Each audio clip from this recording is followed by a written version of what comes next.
That's bullshit.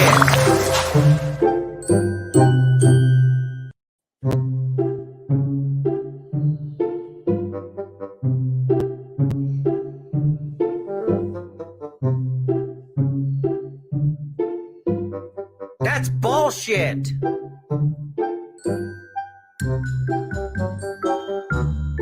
That's bullshit. That's bullshit.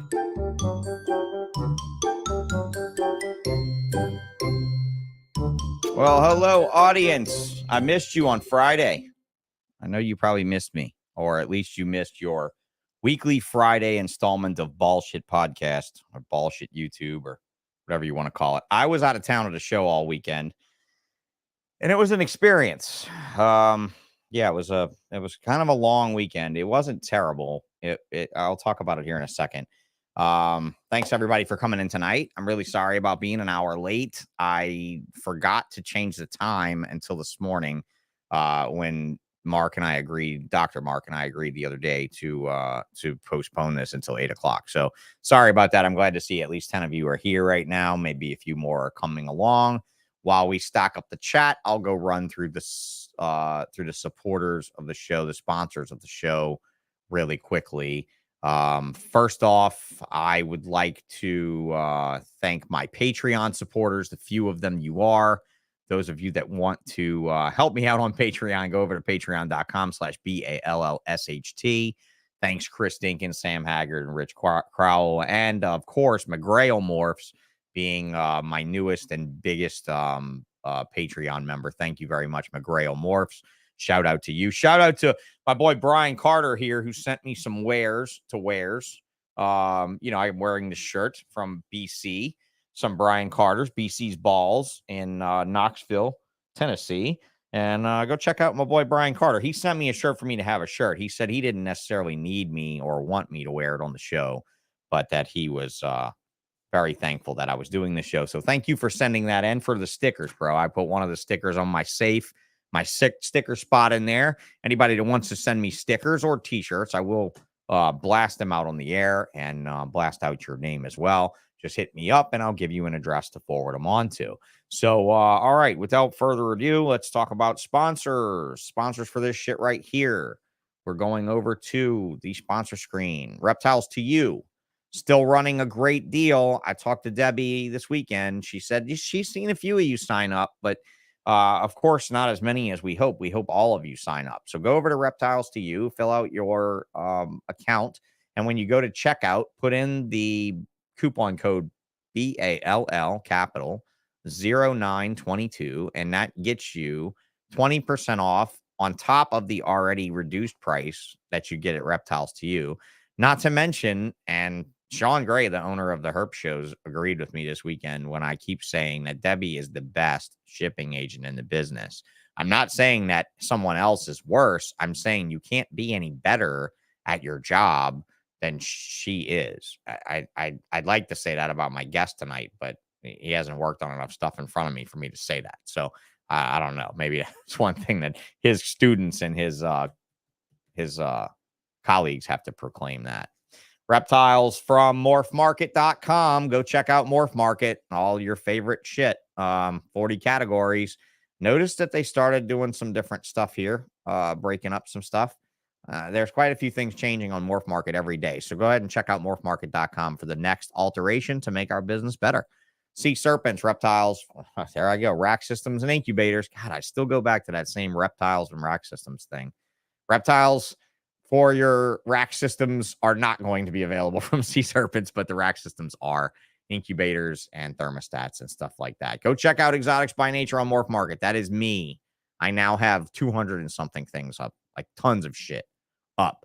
And if you saw this week, last week, we listed Hydra, the two-headed corn snake, the coolest fucking reptile I have ever had in my life.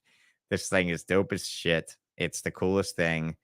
I can't describe to you guys what it's like to own one of these things, to watch it grow, to watch it emerge from an egg, to watch it feed.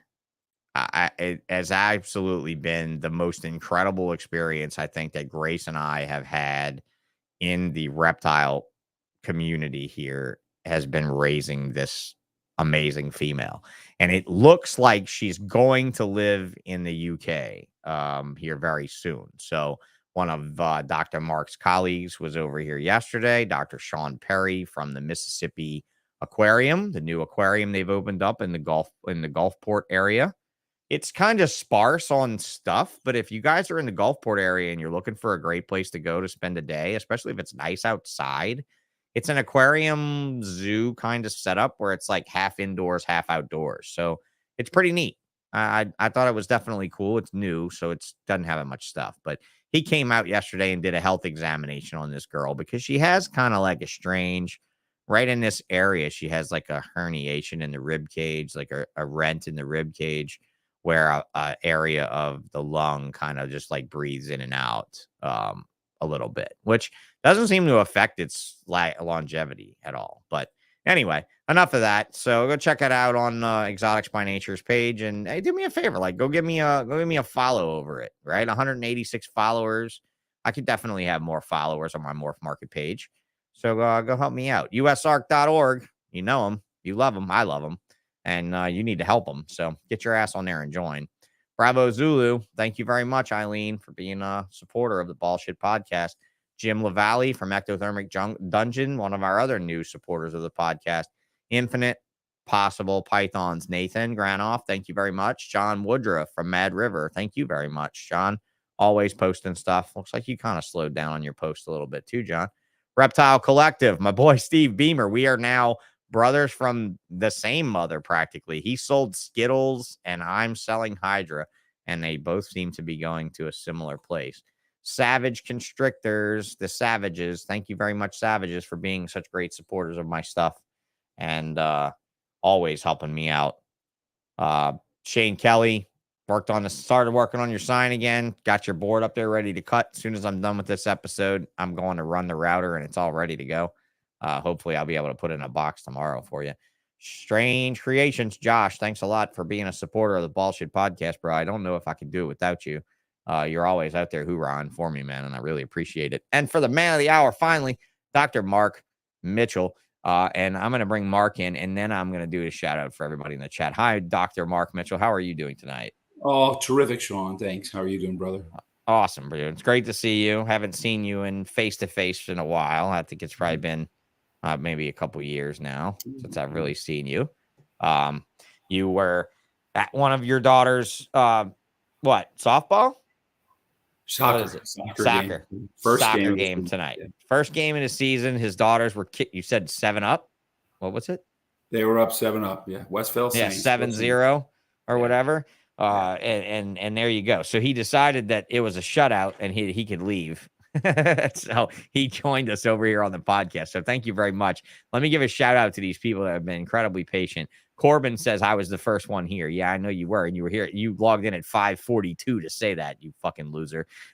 Forward Motion Reptiles, I was here. Just happy I beat Small Town Exotics. Yeah, it looks like Small Town's way down the list today.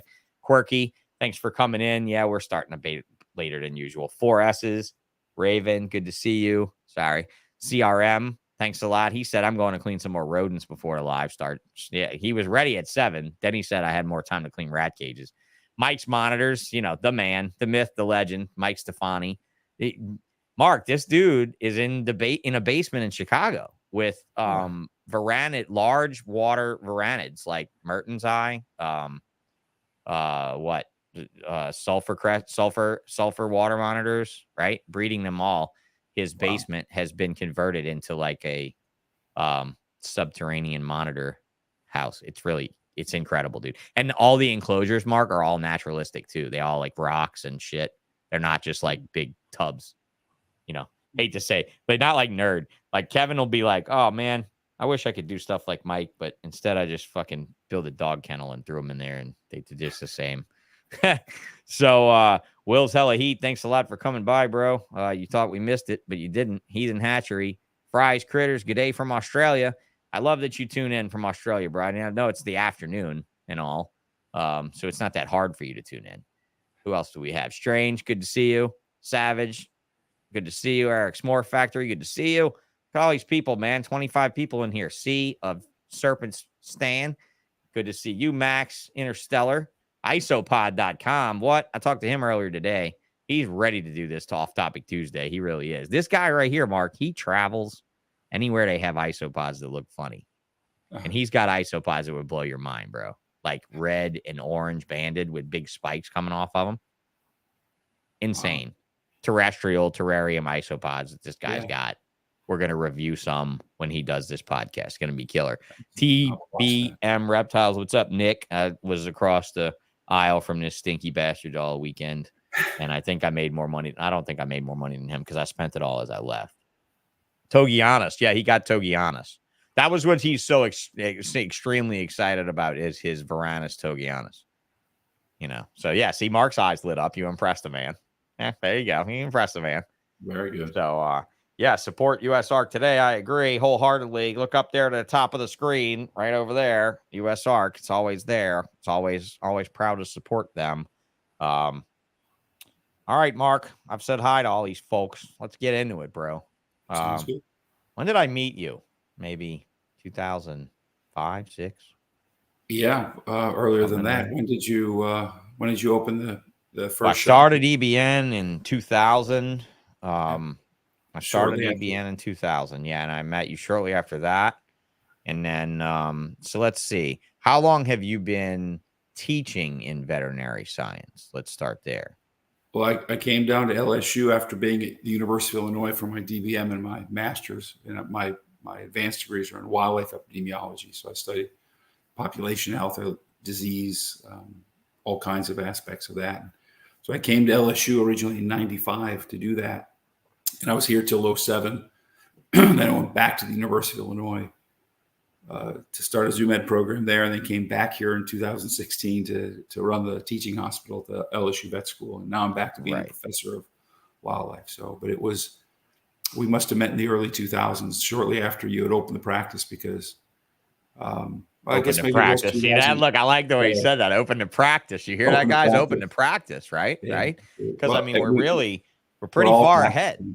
Yeah, we're all practicing. We're all practicing. Yeah.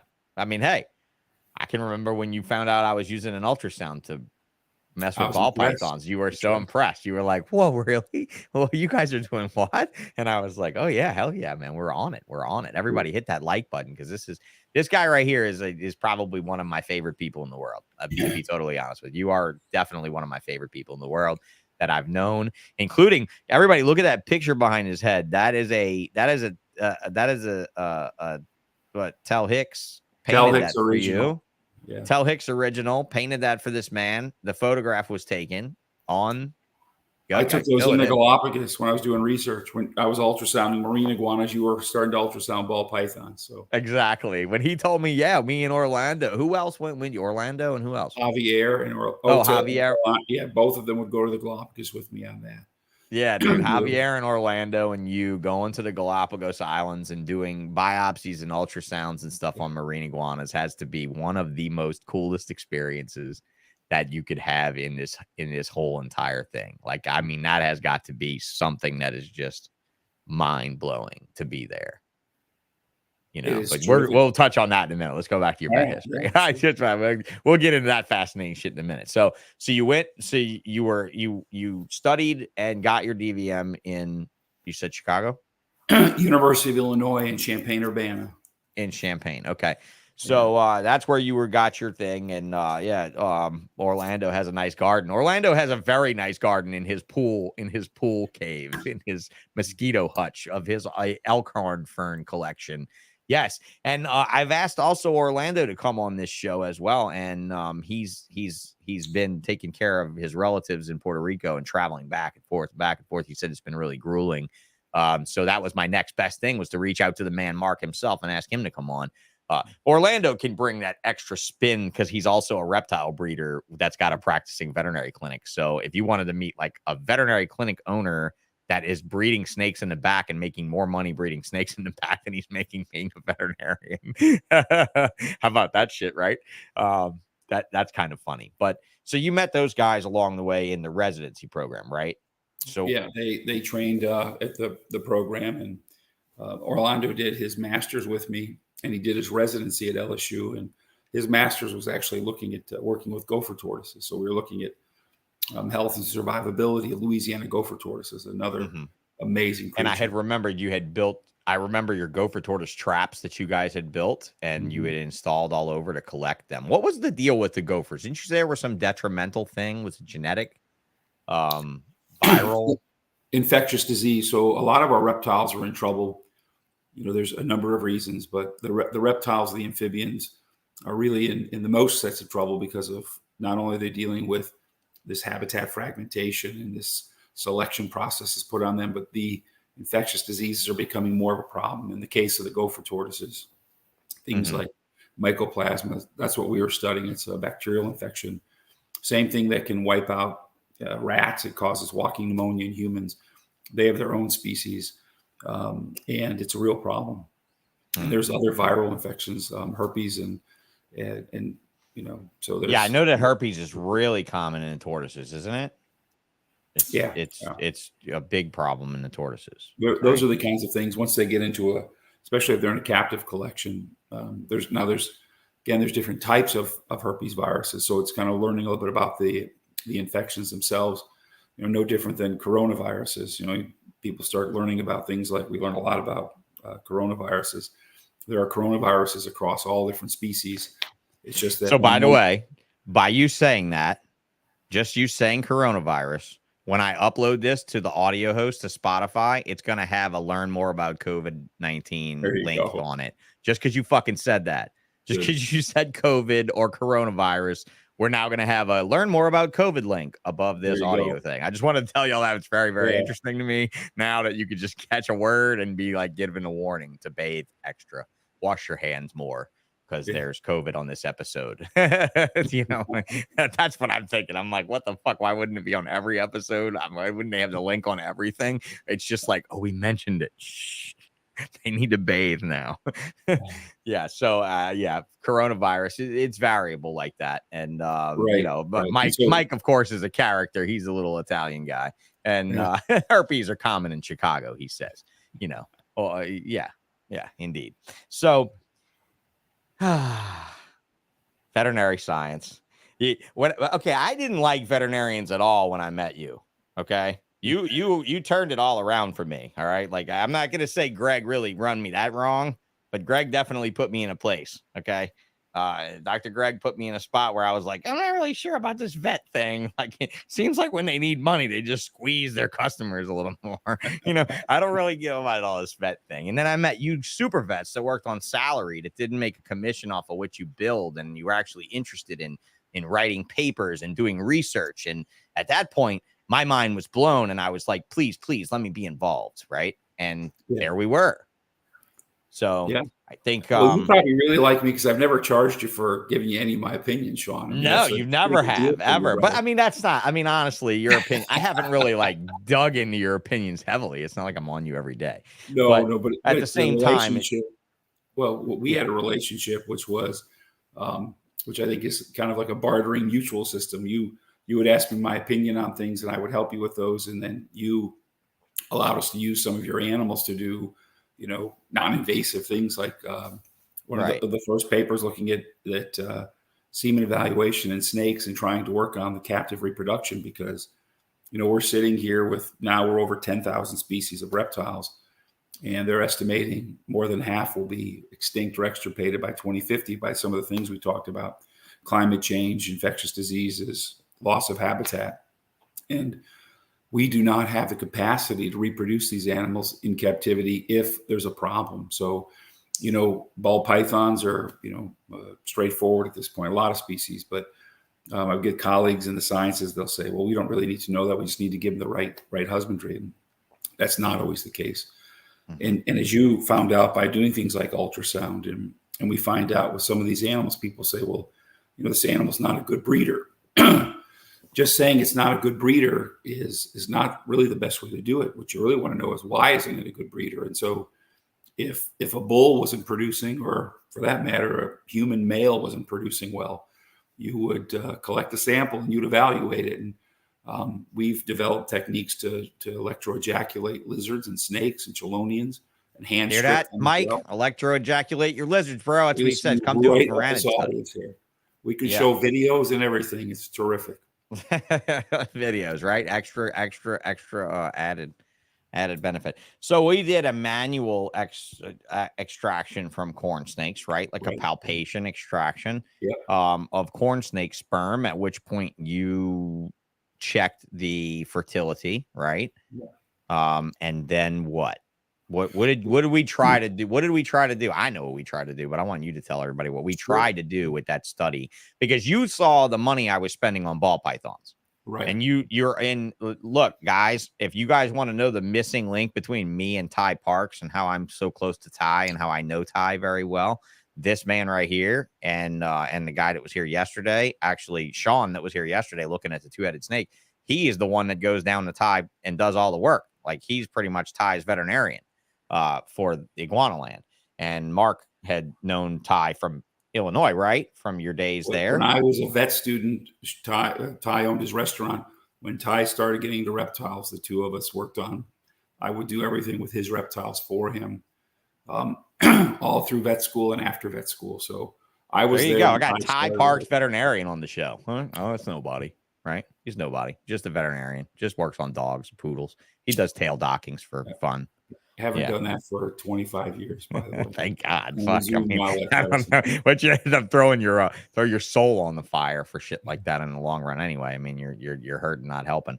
But I mean, when we did that study, we collected them, and we were looking at refrigeration because, to me, ultimately, the thing we had talked about with you would be if you can collect the semen and you wanted to get semen from one morph across the country, if you could cryopreserve it. And then you could thaw it and artificially inseminate like they do with some other species. That would be terrific. But what everyone's finding is that reptiles are a lot like horses. They don't freeze very well, but you can refrigerate them. So we know that with some of these species, we can do those things. And then because we extracted, you guys froze it, and then biomechanics could never animate it, right? Wasn't that it? That's right. The couldn't wake it back up. But we could only get about 5%, which is not going to be sufficient. Right. So only 5% would be recovered after cryo. Yeah. Okay. But and so ultimately that was like that Becca is a horse person, so Becca try to avoid frozen sperm for horses. Yeah. Right. Or refrigerated sperm. So it lays over, guys. There's that. There's this new genetic testing. Are you aware that they're doing genetic testing now on ball pythons, Mark, in the hobby, in the private sector? Yeah, I've heard of it, but I've not really pursued it all because I just haven't had to do that. But well, they're doing some interesting stuff. I mean, they're working up some genes and to where they can pull a section of shed skin and sex the snake and tell you the genes at play, or test it against certain genes at play. And it seems pretty interesting to me. It reminds me a lot of what type of things we used to do and play around with back in the day when you used to come by the shop. I think there's a place for it. I think genetic testing definitely needs to be done. I think it could certainly help. Do you think that there's a help there when it comes to like species that are maybe hybridized or, otherwise? I mean, could we really make the genetic, instead of making a genetic testing all about a finance based, you know what I mean? Like whenever you were going to do the cryo freezing thing with the ball sperm, the idea was to make it a private sector profit bearing business, wasn't it? Well, not for me. I mean, I still not for you, no. But I'll always just be a professor. So for those who want to take that up, I'm always just looking for the next thing to go ahead and do on the science side. But the idea was that if people wanted to do that, you could create, it's no different than the other stuff that, we publish all these things. So theoretically, you could go and do exactly what we did. And somebody could say, I want to do a business model on that. That's terrific if they would do that. I'm more interested in, I just have a really unique opportunity that 12-year-old Mark Mitchell would have one word for what he does today. It's just awesome. So I get to do all of these crazy things that I really enjoy. Yeah. And so that brings me to mind when I tagged you in this original post on Facebook. One of your brothers, I assume, is one of the ones that commented. And one of your brothers said, Oh, yeah, he's coming on a show to talk about all that stuff. He never shut up about it when I was a kid, and I didn't listen to him then. I guess I should have listened to him. Yeah. And I'm like, well, I mean, again, it's like I said, I know a veterinarian that studied under this guy that's making more money breeding snakes than he's making with the profession he learned from this guy. So, I mean, hey, I don't know what your brother's doing, but, hopefully he made a better livelihood out of himself than you did, where he doesn't feel so bad. But See, I mean, I don't know. We're different, right? I mean, we're that different person that's finding fascination in the smallest places in the world. I think that's where my aquarium thing is, bro. And you're a fish guy. You're ultimately a fish guy. I think that I wouldn't even imagine trying to get into the veterinary science of fish. But I'm sure it's fascinating. I'm sure there's a lot of room for research there. Yeah, there's lots of stuff with that. We do quite a bit with that too. And when I was back in Illinois, I had 55 fish tanks in my basement. I've always been a big fish guy. But now I'm back in Louisiana. We don't have basements, so not too many fish tanks. Right. That's right. You got to have a separate building for that. And that's going too far. But what other projects did we work on back then? We did a UVB study, right? A UVB study on corn snakes. We did the UVB with the corn snakes. We were the first ones to be able to show that corn snakes. A lot of people said, well, they're eating these prey species like rodents that are going to have vitamin D. They're not going to need it. But we took your corn snakes after a fast, and the ones that were just fasted for 3 weeks basically had vitamin D concentrations that are equivalent to what humans and the other animals we've done research with where we exposed them to UVB are. So they're probably getting good vitamin D, but the ones we exposed went 4 times as high. And some people say, well, do they really need it? And to me, it takes energy to create something. So these animals obviously are doing it for a reason. And it may be that these animals are using it for any of a number of reasons. And we know in humans, now they're starting to do more and more studies. If you're over a certain age, especially 40, they start measuring your vitamin D. And if your vitamin D is low, they will put you on orals, vitamin Ds, because to create an osteoporosis type, to prevent an osteoporosis type. Not even that, though. It's your cardiovascular health. Vitamin D is a hormone. It's a component that works in your endocrine system, and a lot of people don't recognize. They just think of as one of these vitamins, but there's so much more these things do. We've got several projects looking at vitamin A in the diets of lemur frogs, critically endangered lemur frogs, and red-eyed tree frogs as a compatible species, and just looking at what these vitamins do beyond just the generic things we often think about in reptile medicine, what their value is. So lots to learn, but that was really important stuff with the vitamin D. Yeah. So we took adult corn snakes that had been in racks for years, folks. Like, they had been raised in racks for years. They'd never had artificial lighting on them at all. They were not lit as pets. They were never lit as pets.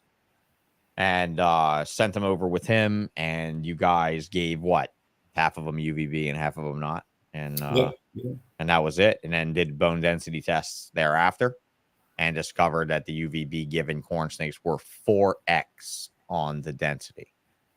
No, vitamin D concentration. Or vitamin D. I'm sorry, 4x on vitamin D levels. So 4x on the vitamin D level. So obviously making a difference. I wonder if it would make a difference in production and egg health and overall. Wouldn't be a bad research project. Certainly not going to make corn snake people put UVB over their snakes. But I mean, it's definitely a worthwhile research, research thing. But it was really fun when you used to bring the vet students in the shop too, and we walk around and find a bunch of fucked up shit, right? I mean, because let's be honest, guys. I mean, my building was 4,000 square feet. I had 3,000, 4,000 reptiles in that building. We're gonna find a leopard gecko with fucked up eyes. We're gonna find a prolapsed or like impacted testy in a gecko, right? Some weird shit like a leopard gecko with a swollen nut. Or something like that, where it was always something like a boa constrictor that didn't have all of its babies, and I sent it to you and you guys gutted it, cut it open and pulled stuff out. Or that ball python, we did that once. That was pretty interesting. That was interesting. Now, remember the het pied that I gave you that you cut the oviduct on each end and you pulled the eggs that were stuck inside out. And I never told you this, but I waited 2 years and I bred her again. And she laid perfectly fine, never had a problem. Perfect. And you can find the scars on the bottom, like right where the ventral scales, folks, meted the side scales. is where they cut forward and back. And then I believe you told me you have to stitch it because the oviduct will jump out, like the oviduct will come out of the body. Yeah. Well, what we do is you have to make the incision. Most animals, you make an incision on their ventrum, but a snake, the skin is the holding layer, and you don't want to put it on the ventrum because they're going to basically potentially damage the incision. So we do it right on the side where you have the dorsal scales over the C, and then the ventral scales, which are a different shape.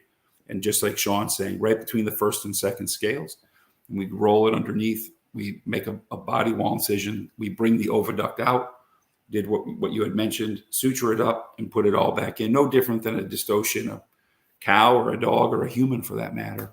And then basically go ahead and just put everything back and suture it up. And but it usually takes about 4 to 6 weeks for a reptile skin to heal versus about the 2 weeks you think for a bird or a mammal. I gave it a good year off before doing anything with it, and then waited until it had follicles again on the ultrasound, bred it, and it laid eggs with no problem at all. And I mean, that was pretty fucking spectacular, considering that I was able to they were able to remove like 4 or 5 large impacted eggs from this female ball python that was not very large. I mean, female ball python, she would have been 1,600 grams, maybe 1,800 grams. She was pretty small from my memory. Now, old Janelle, your friend from work, our old friend, Janelle Allen. I enjoy caring for the animals, Dr. March studies. So this is one of my oldest friends, Janelle Allen. Her and her husband, Jeremy, have been shopping me forever, ever. And she is the caretaker of all the research animals at LSU. And so, yeah, small family in the world, man. I mean, it's pretty cool that we all have you guys right here and, brains worthy of picking. So those years with the residency with Orlando and Jonathan Klarsfeld, he's still around, right? He's from Florida? He's in Florida. South Florida still? He was, he's down in Florida. Now, Klarsfeld was a reptile breeder while he was a vet student, and he was a high-end reptile breeder, guys. In the late 90s, this guy had knobtail geckos and all kind of dwarf monitors.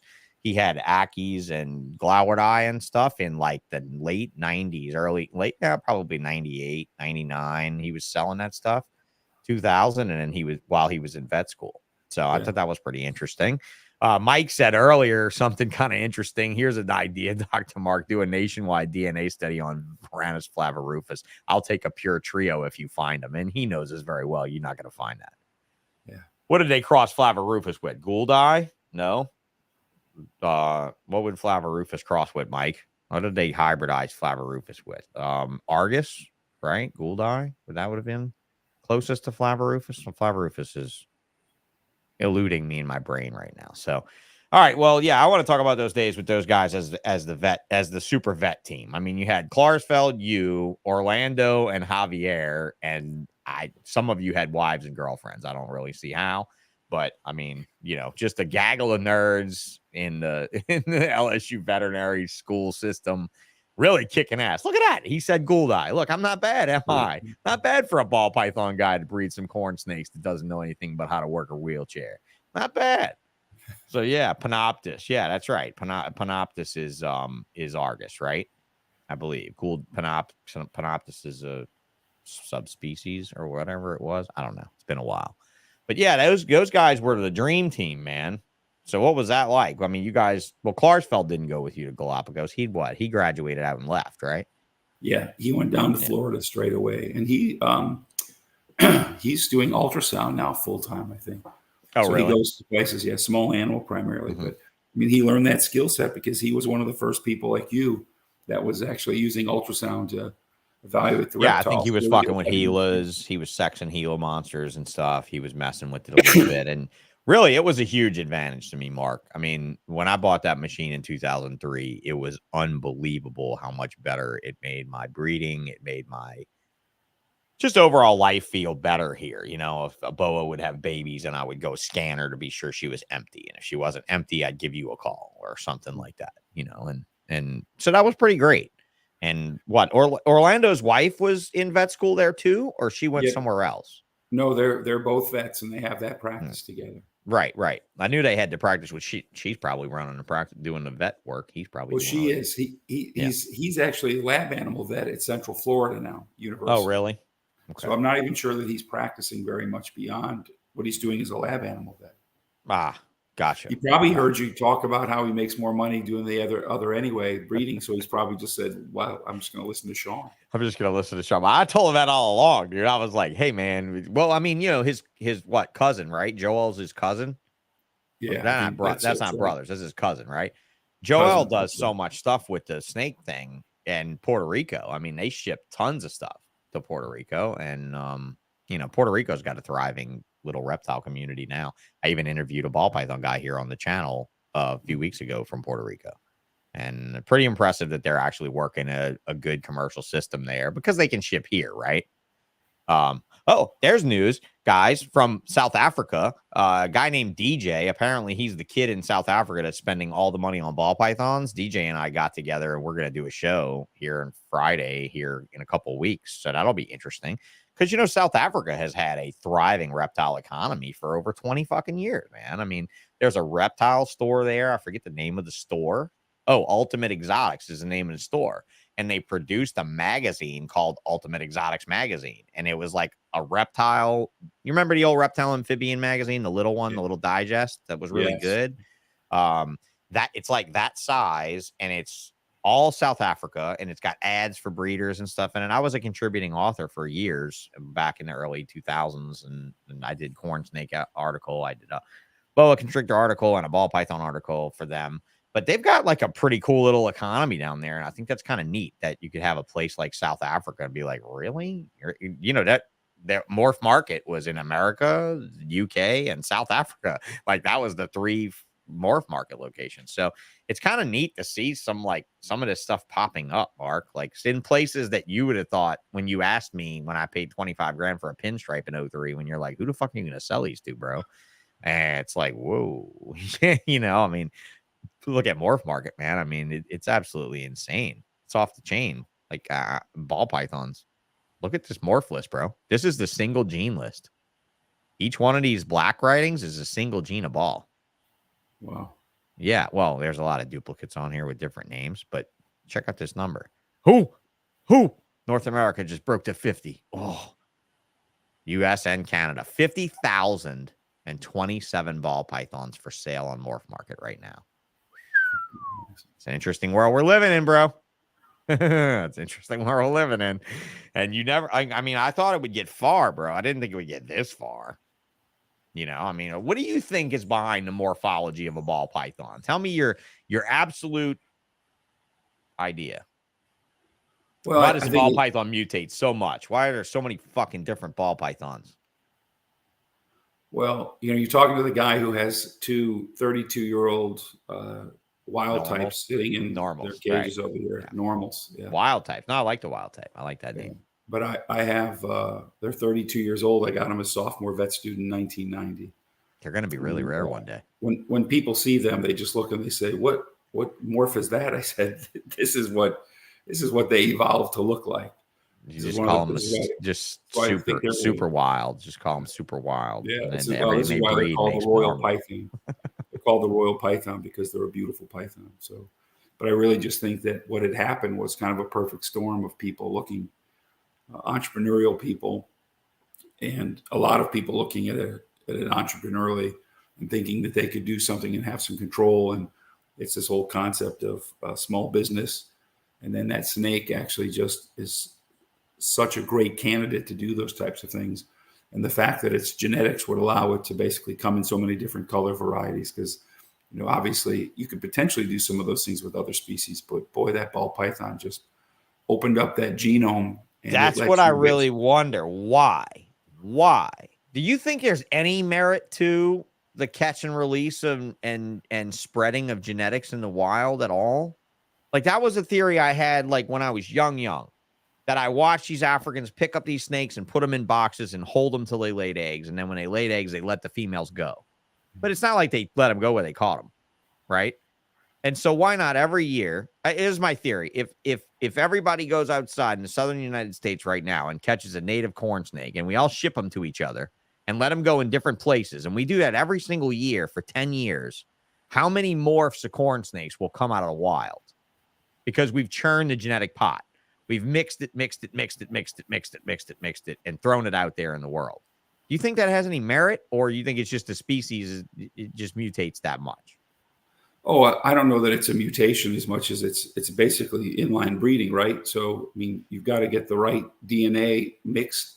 And then, of course, the reason you have so much success with this is because in the wild, anything that looks like what the vast majority of those morphs are would be taken by the next hawk, because anything that's that white. But that's the problem. They've had adult albinos and adult pieballs and adult bananas in the wild without any problems like that. Oh, sure. There are always going to be some of those. We see albino wildlife in Louisiana. If it can live to adulthood in Louisiana, where there's a recipe for everything, it really tells you that things can survive out there. But, you know, we've had leucistic red-tailed hawks make it to adulthood that are brought to us. And when you think about something like a red-tailed hawk that's surviving in a place like Louisiana in the summer with the heat and everything else, with having poor pigment in the eyes, with a lack of pigment in the eyes, you know, animals are going to survive. It's just that the ball python is something. I mean, look at the corn snakes. Before you did ball pythons, how many different morphs of corn snakes are there? Honestly, there's not many. Not like balls. Not anywhere near it. Not like these, well. When I show you this screen mark, this is what I'm saying. These are single genes of balls. These are not combinations of those genes. These are single individual traits, and there's over 100 of them that I would say are solidly there. And then if we go over to corns, it's exponentially less, bro. Like it's way less, you know. I mean, and that's one of the things that really makes me wonder about ball pythons and like how much further it can really go. See, there's your list of corns, bro. That's it. That's all the corn morphs pretty much. And then we take into the consideration that ball list was insane. I think though will be, you know, it'll be interesting is to look at that when that list was developed and when it basically slowed down. And my hypothesis would be ball pythons started to take off because I remember about that many morphs and before the ball pythons took off, but then everything it's like a big shiny. The ball python became the new shiny toy, and people just were able to take that to the whole next level. So it's a matter of selective breeding to be able to do what they've done, right? I mean, isn't that what you guys are seeing with what you've done? I guess. Yeah, I mean, I guess so. But what I'm saying is the ball python, like very few ball morphs that have been extreme, very few ball morphs have come from the wild. I mean, from captivity, Mark. They haven't just come in. They haven't just popped up. They've been imported from the wild, like albino, pied, hypo, clown. I mean, my puzzle wasn't, but most every single mutation was exported from the wild as a non-normal ball python. Very, very few are like my puzzle ball that have a full captive past, right? To where they either mutated in captivity or I bred two animals that from the wild that happen to have had similar genetic traits, right? I mean, because that was a recessive gene. So for me to have brought in an African normal, bred it to a normal, another snake here and had the same genes happen there, I want to say that it mutated in that clutch. So would that'd be how that work? How would that work? You explain that to me from process wise. What comes first, the chicken or the egg in the head?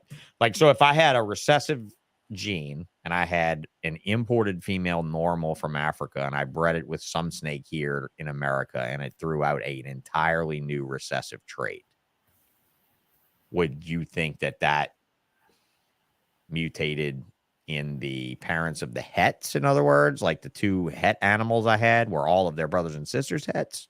Or was it just, what would spontaneously mutate first? The homozygote and then you'd produce hets from it? Or the hets would come up and that's what you'd see? Am I making up? I would think that the hets would, but again, the genetic side is not something that's kind of my specialty with that. Right. Most of the work I do with them. It's pretty mechanical when it comes to generationally studying it and stuff. Right. You'd almost have to do that as your area of expertise, as your wheelhouse. I just didn't know if you had an opinion on it. That's all. That's why I was asking. Only because, I mean, crested geckos are mutating like fucking crazy right now. They seem to be. Bearded dragons, man, they're picking up some pretty cool bearded dragons in Australia and miraculously breeding them in Germany. Now we're starting to see them come in again. We're starting to see real like real stuff come in again, like real Barbata maybe come in again. Mike and I talked about that on our episode. Yeah. 88 rows of 3 genes on Morph Market. If you take away the female maker, male maker banana thing, it's 262 genes on Morph Market. I don't think there's 262 genes of ball pythons anywhere near it. I think that there's a lot of them that are laid over each other that are the same exact thing, that, all that stuff. So what has been your most commonly seen reptile to cross your veterinarian eyeballs, you would say? I mean, it would have been a green iguana in the 90s, but now. Green iguana, now it's the ball python, leopard gecko, sulcata tortoise. Lots of sulcata. Lots of sulcatas. How do you feel about sulcatas? Well, I have a 100-pounder and a couple rescues out there, 27-year-old sulcata male and that's big tough female. right there. Well, I've just keep building them pastures, and they basically just graze. Yeah, so it works. It's one of the only sulcata tortoises you'll ever see that does not have pyramiding, because he's been treated like a tortoise is supposed to be. He's been a slow grower. So he's slow grown, right moisture level and all that stuff, right? Because that has to do with pyramiding, doesn't it? Not just growth. It has to do with humidity. No, that original stuff. It's growth. They bumped that. It's just growth. Yeah. Okay. Well, that's good. Nice to know that Richard Fife was wrong about that. He wrote a whole article about humidity. Humidity with regards to hydration. I mean, certainly moisture and where you're at hydration status can affect your growth, but the whole idea behind the tortoises is no different than large breed dogs. Used to see a lot more hip dysplasia. People who race horses, they would basically hot grow them, and they would break down because muscle grows faster than bone. And so, over the years, we've seen plenty of turtles and tortoises where you've probably seen some as well, where the shell looks like it's like a size or two undersized to the tortoise or the turtle because they grew too fast and their shell couldn't keep up. No, I mean, all I see with tortoises is always metabolic bone disease. That's all I ever see with people fucking up with tortoises. I mean, that's it.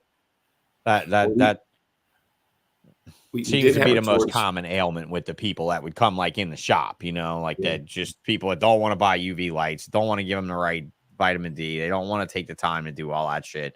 And it's really tragic, sad. And you got a tortoise that comes in and it's all fucking rubbery and its jaw is sagging and shit. And you're like, dude, you can't even save that. Like, you can't, there's something that goes so far along that it's not even worth saving. And that's where they're really, I don't know. I sold my Burmese stars yesterday. Sunday. I sold my group of Burm stars Sunday. I'm now almost tortoise free. I almost have none. And I kind of feel bad about that. But at the same time, I don't. Because veggies are really fucking expensive right now. Veggies are really fucking expensive. That shit gets out of hand. So since you're feeling tortoise lonely, you want me to get you some rescue sulcatas? No, not all sulcatas. No, sulcatas aren't allowed in my neighborhood. They got a ban against that on the it's no hoofed animals or sulcatas. It says on the thing. I promise it says on the thing. I got rid of my sulcatas when I broke my back, dude, because I couldn't bring them inside anymore, and there was no way Rachel was going to pick them up. So there was no way they were going to stay. So I think they went out to Lafayette to a friend of mine's place, and then they went on to Texas. But the Burm stars were about ready. I mean, they were 12, 13 years old, almost exactly. So, I mean, they're decent size. I think the female was like a little over 2,000 grams. So she's still kind of small, but, whatever. I just figured, Why'd you move on from them? Huh? Why'd you move on from them? Oh, I just moved on from them because I don't ever see them, first of all. Second of all, you have one female. I mean, I don't really do a whole lot with that. Third of all, I've got a lot of project ideas I want to do, and having $7 or $8 grand to throw at something didn't seem too bad to me, and that's all. I really enjoy. I mean, I raised them from babies, Mark. I got them when they were like a month old. I mean, I think I got 7 of them, and I sold a couple along the way, and I raised up. I sold one baby. I raised up 6. It turned out to be 5 males and a female. Yeah. Oh, God, it was terrible. So it was whatever. I hope the people that I sold them to do really well with them. They're my friends that own Aqua Hut in Prairieville. The owners of the saltwater store right there in Baton Rouge in Prairieville. The owners of Aqua Hut, they picked them up. They picked up some other tortoises recently too. So I think they've seen what I've done with the fish store, Mark, to like levy my fish store money back into reptiles. And he bought a bunch of hognose and she bought a bunch of tortoises. So I imagine I'll see them across from me at a reptile show here in the next decade or so when they're done running that fish shop. But you're a freshwater guy, right? You aren't a saltwater guy, really? Yeah, it's always freshwater. Freshwater guy. Yeah, indeed. So, yeah, CRM runs a restaurant. He says romaine's up to $90 a case from $26 to $36 a case. Holy shit. You should see frozen rodents I had to order today. Holy God damn. I don't know what to do about this, man. That's why I'm saying I'm getting into crested geckos and gargs and leachianus, and I can mix powder because powder is not getting rarer. You know, you could buy all the powder you want. And that was pretty spectacular, too, when he developed that powdered diet for them things. I bet y'all were kind of interested in that. You know, veterinarians get to watch a private sector guy develop an entire powdered diet that you can breed an entire island race of lizards on. Was pretty incredible. Yeah. So, have you done any nutritional a lot research? A lot. Oh, yeah. We've publishing a lot. Actually, we've got, you know, I've always worked with flukers because they've just supported. It's not a financial gain for me, but I've did my PhD on the iguanas in El Salvador. But like all the diets they have are all evidence-based. I mean, we did the cricket diet, the mealworm diet, the dubia roach diet, all the new diets that are out. There's evidence to be able to show that you can make them positive. You can get rid of all the dusts and the rest of it because we can put the fat soluble vitamins in. We can go ahead and get the calcium in. You can get a positive ratio, and you can stop having to do some of those other things. And you know, we've looked at some of those. I mean, we looked at the Rapashi hornworm diet. It doesn't work for gut loading. You know, so the thing for people to realize is that the commercial diets, very few of them have any evidence or research behind them. So if they work, they work. And I hear different things from different people. But for me, it's all, you know, again, it's about the evidence. So okay, you know, if you're interested, these types of things are out there. You can see the publications, all the vitamin D stuff we've done with the UVB lights, all of the stuff with the diets. Brad, to send me some links, like an email with some links in, and I can put them in the description of this video so people can easily chase the links and go see some stuff. Yeah. Yeah. You know, I mean, when you get into the lights, like even, you know, like the leopard geckos, we were able to show that leopard geckos, they go crazy with their vitamin Ds.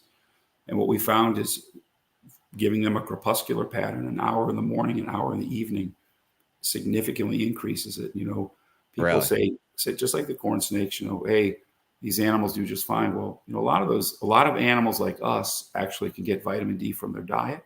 You can get it from UVB. Species like dogs and cats cannot. They only get it from their diet. But when people tell me, you know, I always laugh. You know, I think of Ty and Breeder yourself, and you know, our memories, right? And you know this as well, because everyone on this call, again, because I've done this myself. But it's the idea, yeah, I don't ever have problems, and I'm always like, I think I've looked at a few dead things for you before. This is your dead stuff. That means you have problems. You've just elected to forget them. But, you know, even in the case of the leopard geckos, we did a project this summer. You know, again, for me, a lot of it is training vet students about how being scientists. But 15 minutes of UVB in a leopard gecko once a day for 30 days increased its vitamin D. The idea being that a lot of these animals probably, I truly believe they don't need a lot of UVB from these commercial bulbs. And I don't think that they should get too much. I think people are, the risk and concern, if you give too much of these UVB, we're starting to see things like squamous cell carcinoma, cancers, and things like bearded dragons. There's a good paper from a colleague.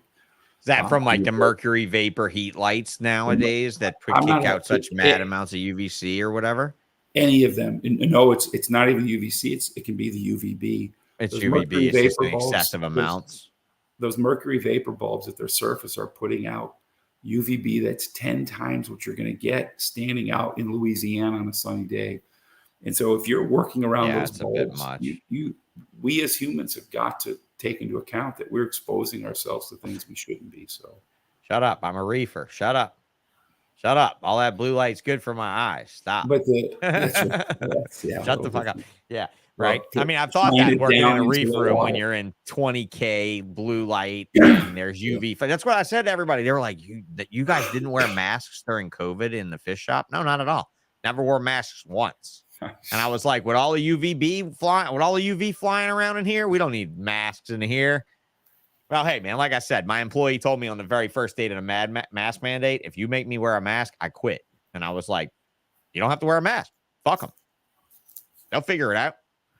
You know, I mean, everything in here is washed off everywhere. Anyway, it all gets wet with salt water. Corona's going to die. It'll be fine.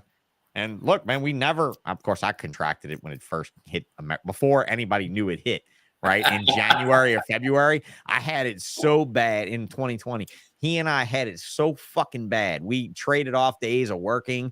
It was awful before COVID was even here necessarily.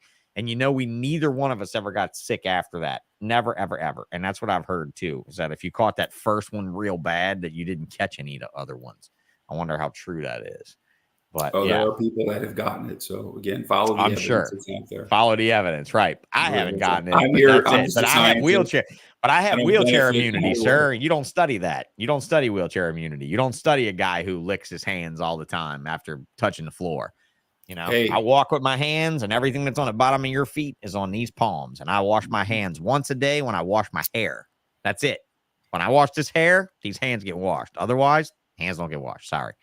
So, all right. Well, it's an immunostimulation too. So it's not, you know, it can be a terrific thing for your immune system. It's just that if you miss one and something gets past it, that's when you're in trouble. So yeah, life is all about risk mitigation to me. When I was at for all the reptile people, when I was in DC talking about salmonella, and they basically wanted to start eliminating reptiles. You know, we've got the 4-inch rule in the chelonians. Right. You know, the 4-inch law on turtles, guys. You can't sell a turtle under 4 inches federally because of the salmonella risk of a child putting the turtle in their mouth. It's the stupidest law ever. It's been the dumbest law forever, ever, ever, ever. Yeah, isopod.com says ask the dead folks. Honestly, dude, there's a lot of things that kill us. I'm not worried about microbes killing me at this point. Well, if it takes me out, it takes me out. Yeah, well, my point about it is it's about risk mitigation. Some of the stats that they used was really kind of incorrect.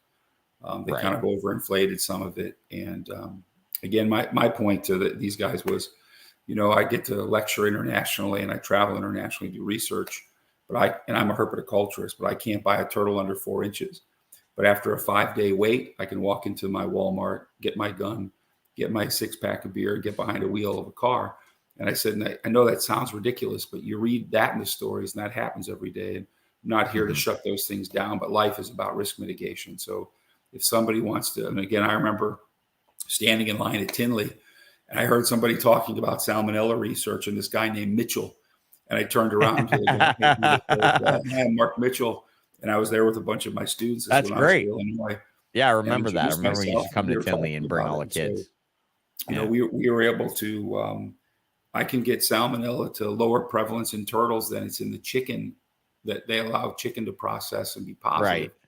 And again, I don't eat chicken, but my point is that the risk is there for everyone. And we all have to, like you said, Sean, we all have to accept some risk and what risk you're willing to. If you don't want to get vaccinated or wear a mask for COVID, look, that's a risk you can take. It was a risk that I was willing to accept at that point. Right. Exactly. So, I mean, nowadays it's the risk of infecting your collection with something crazy. Let's talk about some really common and often seen reptile ailments. Like, let's start off with the almighty ball python, with this big killer. Tell me about it. With nitovirus? Yes, sir. I shouldn't even have to name it. I shouldn't even have to name it, right? Everybody kind of knows it precedes itself. The nito, however you want to say it. Yeah. Virus. Nitovirus is the largest RNA virus ever seen in any species. It's the ball python nitovirus. And, you know, this is kind of that classic. For years and years, you know, people come in and bring a sick snake, and it would have a tracheitis, upper respiratory, kind of what I see like I have, and a little bit of yeah, let's do a lung flush on you, bro. I've seen you do that on my black-headed python. We'll tip you back and forth and drain you. Yeah, that was an interesting. Oh, that's process. Right. You remember that too. That was a long time ago. That was a long time ago. Those blackheads had whatever that was. That could have been nitovirus, right? It certainly could. I think it was. I think it was based on your tests of it and how hard it was to kill and everything. I think it might have been. on those, Well, you know? the issue with the viruses, of course, is that there's not great treatments for viruses. You basically have to let them run their course in many cases. Mm-hmm. And because most viruses are not ultimately trying to kill the host, but certainly they can. But part of the issue is the diagnostics. And so if all you have is bacterial culture, you're going to grow what you grow and you're going to treat it. These viral tests, the NIDO, these are all things that are being diagnosed in the last 3 to 5 years. Yeah. All of these different infectious diseases. And people will say, well, they're emerging or they're new. The viruses have probably been there for millennia. It's just that we're now starting to look for them. It's kind of like on the MORPH side, looking at the genes, for example, and trying to understand those things. It's the same with the infectious diseases. And so the most important thing, and if somebody says, what's the most important thing I can do for my ball python collection or any snake reptile collection? Practice biosecurity. Biosecurity. It's the thing that people don't want to do because they want to go to the show and they want to pick something up and they want to bring it home. And we see this with the citizens as well. I can't tell you how many. Or they want to bring their fucking reptiles to the show. Jesus. That's right. Jesus Christ. Leave your shit at home, people. There's plenty of snakes there. We don't care what yours looks like. We don't care if you think you're cool because you have snakes. We don't care. We love you. We're glad you're there. We want your money, and we want you to leave your shit at home so that your shit stays healthy and it doesn't give our shit anything that your shit has that our shit didn't have. And at the end of the day, that's that. I mean, I don't really know what else. I just came back from a show, bro. I just came back from a show. I'm going to tell you, I don't let people hold snakes at a show. When you guys are like, I'm going to make it a point to always have a snake there for a little kid to hold, do yourself a favor and sell that snake before you leave, just like I do. I tell one of my employees, hey, kids hold a snake? Yeah. Let them hold that one and be sure that motherfucker does not come home with us. And that's it. I don't let people touch all that stuff because they've been around the show and they touch so much stuff. There's kids that go to every single table and ask if they can hold a snake at every single fucking table. And that is just cross-contamination. Reptile shows are by far the biosecurity nightmare.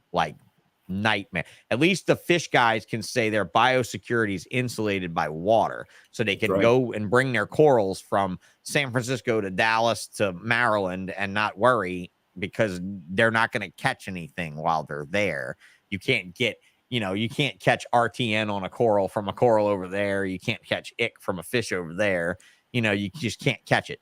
So that's a very, very different world. And I remember talking to Chad Clayton, who runs Reef Nutrition, who runs Reed Mariculture, about biosecurity. When he's like, dude, you don't realize if we falter on biosecurity and our phytoplankton goes down in California, all of the inland fish hatcheries starve. Yeah. And I'm like, oh, they're not raising their own phyto? And he's like, oh, no, they tried. They can't do it as good as us. They can't do it as clean as us. Or as efficiently as us. So now they buy it all from us. So imagine what would happen if our phyto colonies crashed. What would happen to the food supply, right? Because you don't realize how many inland oysters, right? All these cultured food items that are fed from this one food source that has to maintain this strict biosecurity. And yet, like I said, we got reptile shows and we got people going and letting everybody hold stuff. And, Ricardo says I'm on the same page with touching snakes at shows. It's great to have an outreach animal for a show. Just don't bring it home and put it next to your other shit. That's it.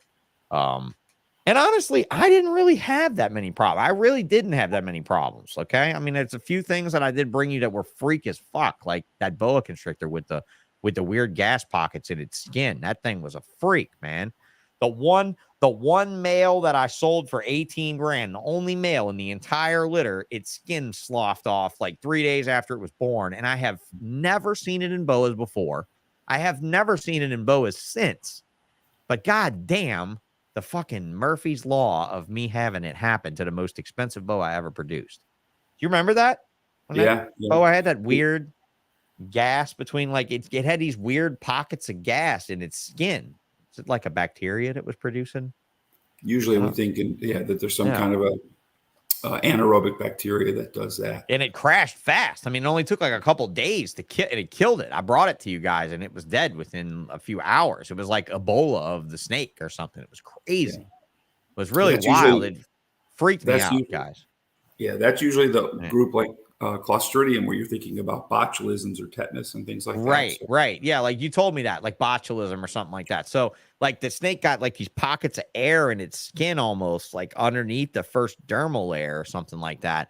And it would just like it had fluid in it and stuff. Oh, it was crazy. And no other snake in the entire litter had it. Just that one, the very first high-tech male.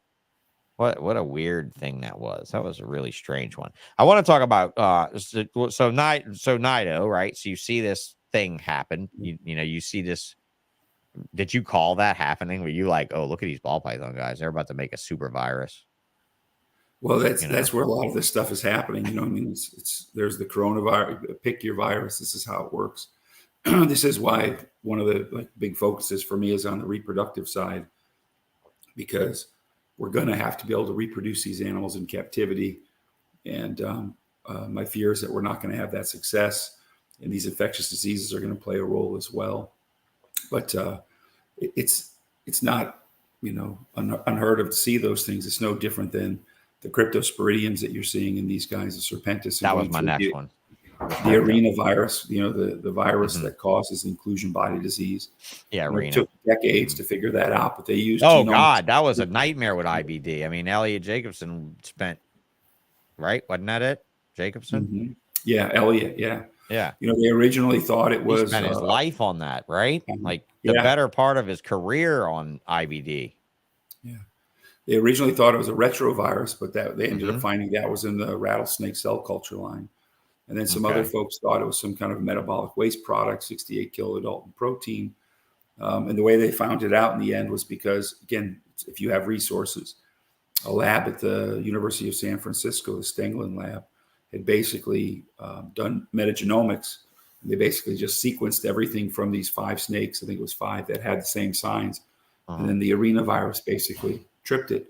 And then you start looking at it, and now we know it's arena virus. But all of this stuff is, again, the last 5-10 years, and we're finding more and more. 5 years, bro. I mean, shit. For us in the private sector, at least the filter down of the information, it's 5 years.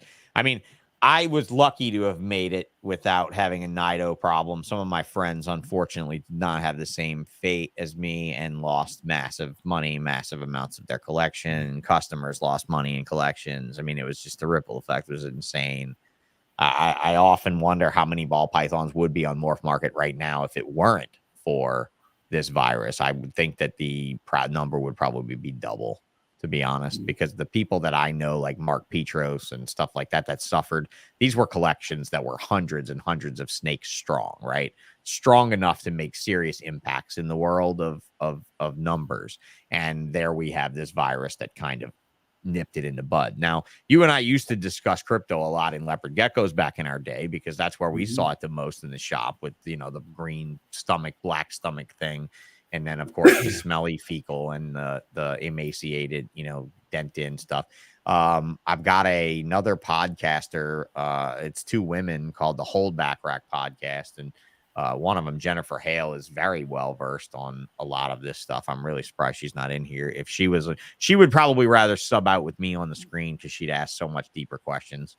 She'll probably be mad at me afterwards that I didn't get to some details here, because she's the one that's staying up all night with me, sending me pictures of ball pythons with fucked up head shapes and telling me how jacked up the whole industry is going with structure. And she's a structure snob when I think it's beautiful. I think it's great to be a structure snob. I think it's the way we should be. I think a ball python should look like a ball python and not like an Angolan python or a Burmese python or any other things like that. But I will say that Jessica has definitely got a lot of the academic side of this. And her and I have discussed crypto at length. And I just saw an announcement that they have for their podcast this week coming is, I believe, a crypto-centric podcast, a Holdback Rack. Let's see if I can pull it up here. Crypto. Yep. Here it is. Thinking of getting into crested geckos, you need to watch this episode first on crypto. So she's all about crypto and crypto knowledge when it comes to corn snakes and stuff, especially with forward flies being a problem. I'm sure you would agree with that, right? I mean, that the fly issue in the industry is going to move that you know, species of around. Yeah. Yeah. Right. A lot of it, again, things like cryptosporidium is another one of those things that is biosecurity could take care of that, but it's a matter of being able to take animals, keep them in a quarantine, watching them, and making sure they're not developing clinical signs and/or getting them tested to make sure that they're not shedding. Right, but if you can have a phorid fly bring an infection from one cage to another, I mean that changes the scope of things for reptile people in reptile rooms, right? I mean, Sure. I mean, we all have those flies in our rooms, and you're not getting rid of them in the South, especially. You know. Well, they could serve as mechanical vectors for lots of different diseases, so that's always a big concern. And then when you put things like Ophionisis, if you have snake mites, we know that they're affiliated with like the direct transmission of things like the arenavirus, because they can take a blood meal, right? Cross over into another, take a bite, and then basically contaminate them that way. So, right. That's why. So, would you think that crypto was the most communicable of all of them? You know, viruses tend to be the most. So the crypto is going to be something that's going to come through the GI tract. So it's usually some form of direct contact. The scary thing about respiratory viruses like coronavirus, again, when you have a pandemic, I've been teaching epidemiology for 20 years, and I would always ask the students, where's all the great pandemics? Because, we have broken down so many barriers, and we, got guys who only put their hands on the ground all day and only wash their hair and hands once a day. I mean, certainly we should have more pandemics. Right. And, but I mean, the reality is that there are different ways that people do these and manage. Of course, you got cross-contamination, but we're seeing these at a higher level in these captive populations because we're keeping them in a tighter box. And a 1,000 square foot room with 500 geckos in it is definitely a tight ass box, especially with 200 flies crawling around in there and flying from cage to cage. And being that mechanical vector that you discuss, That's right. So, and then the aerosolization side for things like the viruses or anything that gets aerosolized, it's just so easy for those things to contact. Jennifer's real bone to pick is with all the bioactive terrarium people, because the bioactive terrariums are such forward fly meccas, right? Like they're the perfect place for them to go and everything. She was really on that. And I thought it was a really interesting observation. I do like that she's science like she is. I get that. I'm into that. And I like that we talk about that kind of shit on our shows, that it's not just a goofing off podcast. It's not a breeder interview podcast. It's a little bit more of an information source. So thank you a lot again for coming out tonight. I'm not kicking you off, but I'm definitely thanking you. Everybody who's watching is still, I know that this is a little bit more deep conversation than some of you guys really want on a fucking podcast, but you come to my podcast to hear the deep information. So thank you for coming. Hit the like and subscribe button, hit the notification bell. Next week, I just want to say this real fast. Next week's Off-Topic Tuesday is being recorded in America on a Monday at 7:00 next week, because it's going to be noon in Australia when we talk to Mr. Colin Schumark, who is an Australian reptile wrangler. He catches snakes. He relocates snakes. But Mark, this is the dude that I know that has expertise on Antaresia pythons and all the morphs of Antaresias, because they got all kind of morphs of ants and shit popping up in Australia. I don't think they have anthill morphs, like they don't have Perthensis morphs, but there's children eye morphs. There's lots of spotted morphs now. Very cool stuff. Like it's neat to see them get out there and be like, man, I wonder if our native shit is morphing like balls and stuff, and I think it's kind of make the people of the world reach out and dig. Right. Let's go dig for the new, right? Let's dig for the next big thing. And the spotted morphs are dope. So Corbin says, I'm a plumber and I haven't gotten COVID since the start. Bro, I've seen the shit rivers you deal with, bro. You probably don't ever get sick. I don't see how this guy, whatever he's got cures everything. Like if they inject you with some Corbin, you've got it. Like you can go. It doesn't matter where you are, you can go. That's wild. So talk to me about that. So crypto, we kind of got on that, right? I mean, is there anything else? You got arena and boas, you got crypto in everything. You got one of the new things with a lot of the wild snakes we'll start seeing in captivity, the new funguses as well, Ophidiomyces. And so there's the emerging funguses. A lot of people are familiar with the what was originally the Chrysosporium anamorpha of Naniziopsis varizii, one of the longest What names. was that again? Yeah, there you go. These guys the can't even yellow say Python fungus. regius right. What are you talking Yes. about? What's the yellow fungus of bearded dragons, Okay. and that emergent fungal infection, and now we're starting to see some of these shell lesions you see in aquatic turtles. People are in the wild and in captivity. Mhm. They're not, again, it's not bacterial. It's these fungal diseases, and these are obligate fungal pathogens. So on the snake side, the ophidiomyces is something to worry about. And one of my former PhD students, Matt Allender, who's amazing, is at the Brookfield Zoo in the U of I. And, he's originally identified it in Illinois and Massasauga. And this fungus will actually go in through the skin and start to deform the bone, and it can be fatal. Okay. And you've seen it in different snakes, and you'll see them in the Southeast. So, somebody who's in the US who's also a herper and goes out and again, going back to the biosecurity, you pick up a snake and you're like, oh, it's got this weird crust. And you go home, you start handling your snakes. Those are the kinds of concerns. You want to be really careful. I see. When people say, So how do I minimize that? And it's not to stop being a herper. It's that, when you're out there, just scrub those hands and make sure you're changing your clothes. Right. You see, I don't clean cages lost. anymore, and my employees use gloves, so you don't have to worry about my hand washing thing. Yeah, if you're doing that, that's perfect. But we do glove changes and stuff like that. Yeah. I think you made a great point about the concern about the diseases at the shows. For those people who are herpers, stuff's getting introduced that way as well. And so what we really need to do is learn more about the epidemiology of these diseases.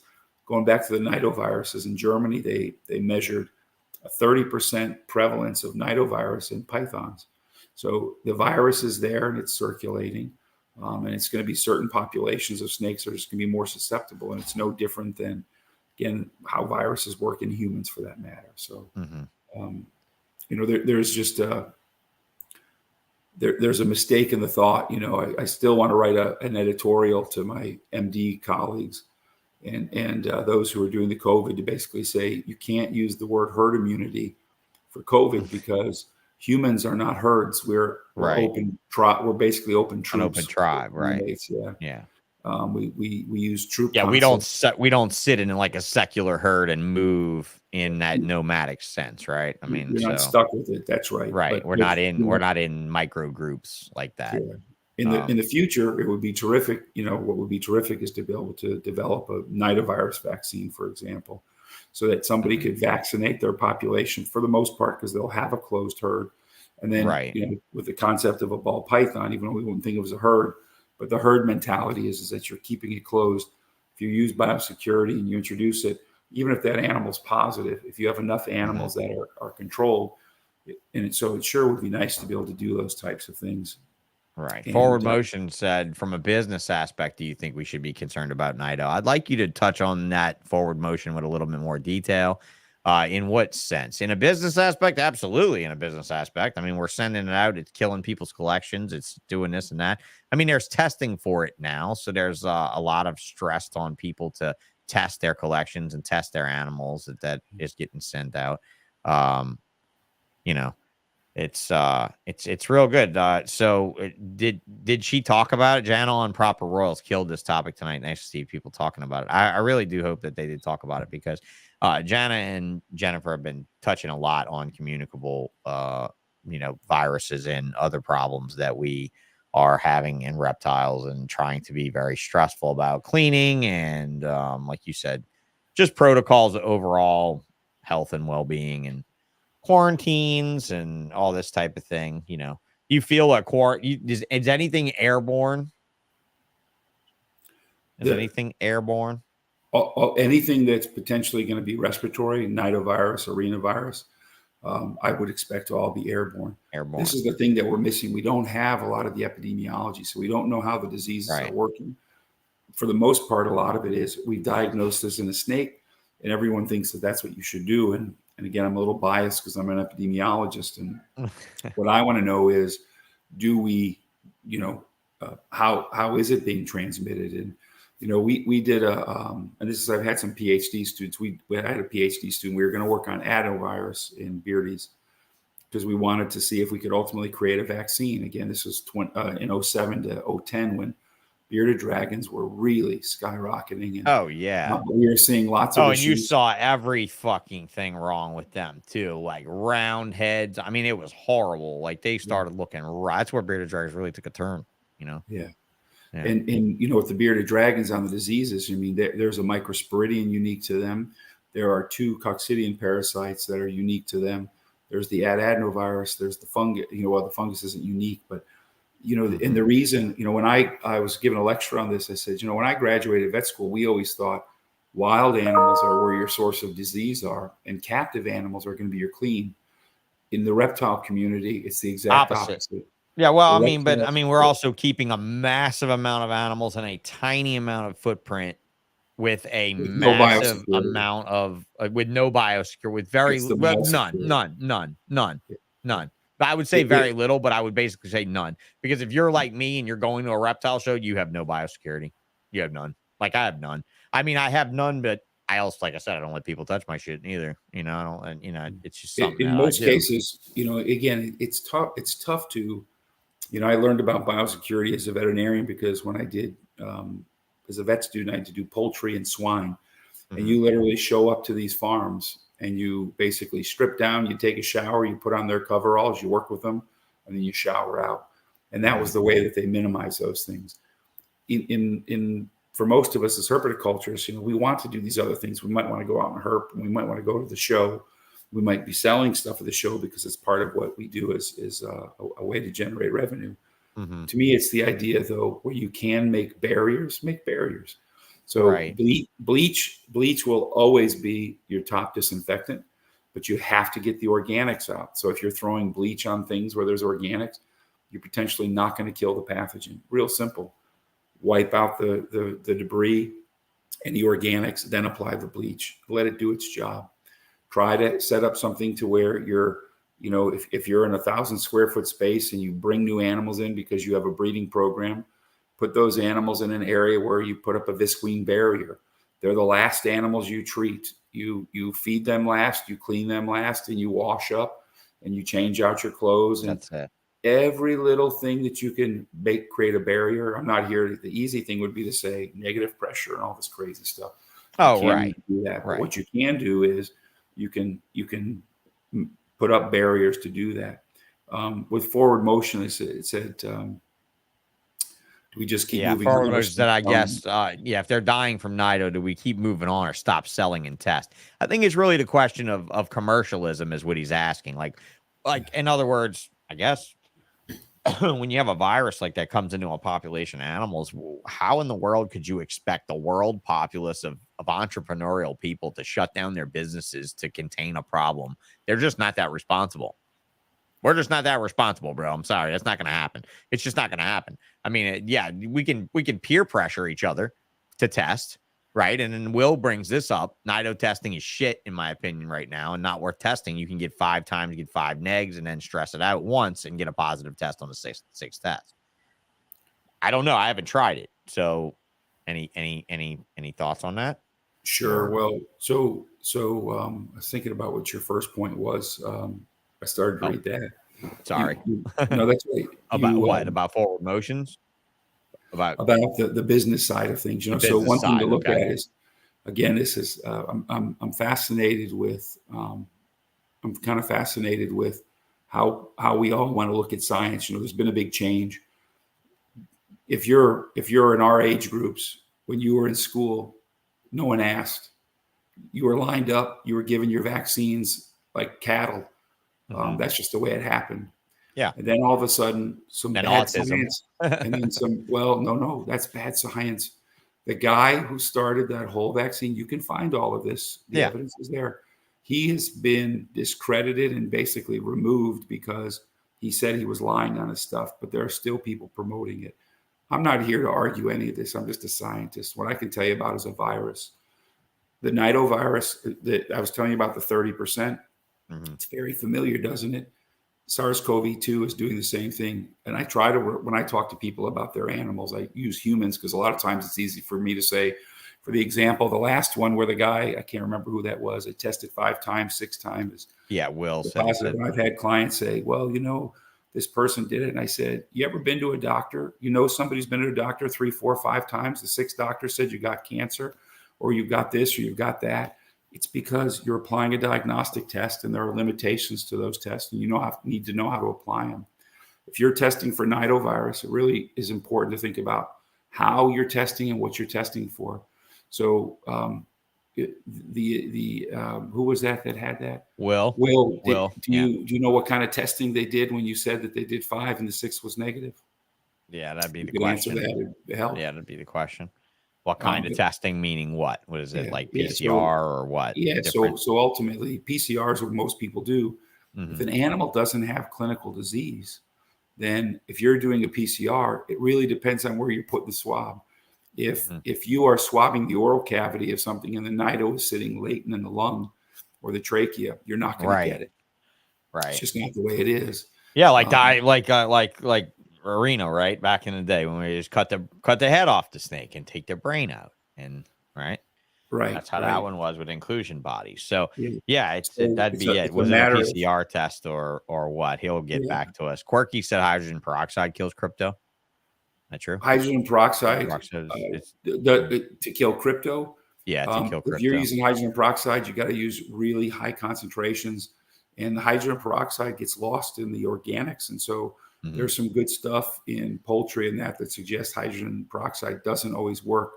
So it's one of those where if you're using hydrogen peroxide, make sure you remove all the organics, then you're using the hydrogen peroxide. But even bleach, they have taken crypto and frozen it and heat. I mean, heat. It's pretty dope shit, right? It's pretty survivable, right?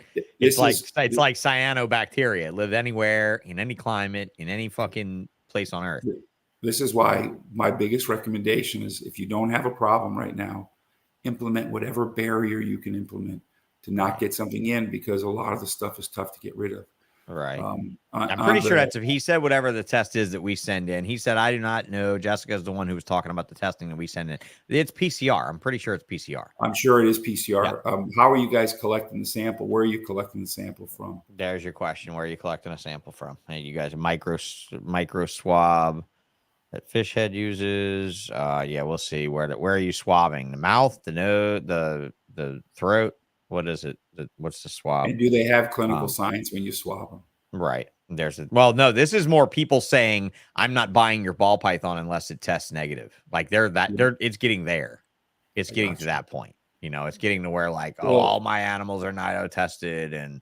But then that's the thing. If you're getting nido tested everything and you go to a reptile show, moot, go get it all over again. Do it again. So I'd rather tell you, look, I'm selling you a snake. If it shows it sniffles, quarantine it. Like, you should do everything. People always say it to me too, Mark. They're like, Sean, you've been doing this a long time, bro. I'm not going to quarantine. I was like, no, fuck no.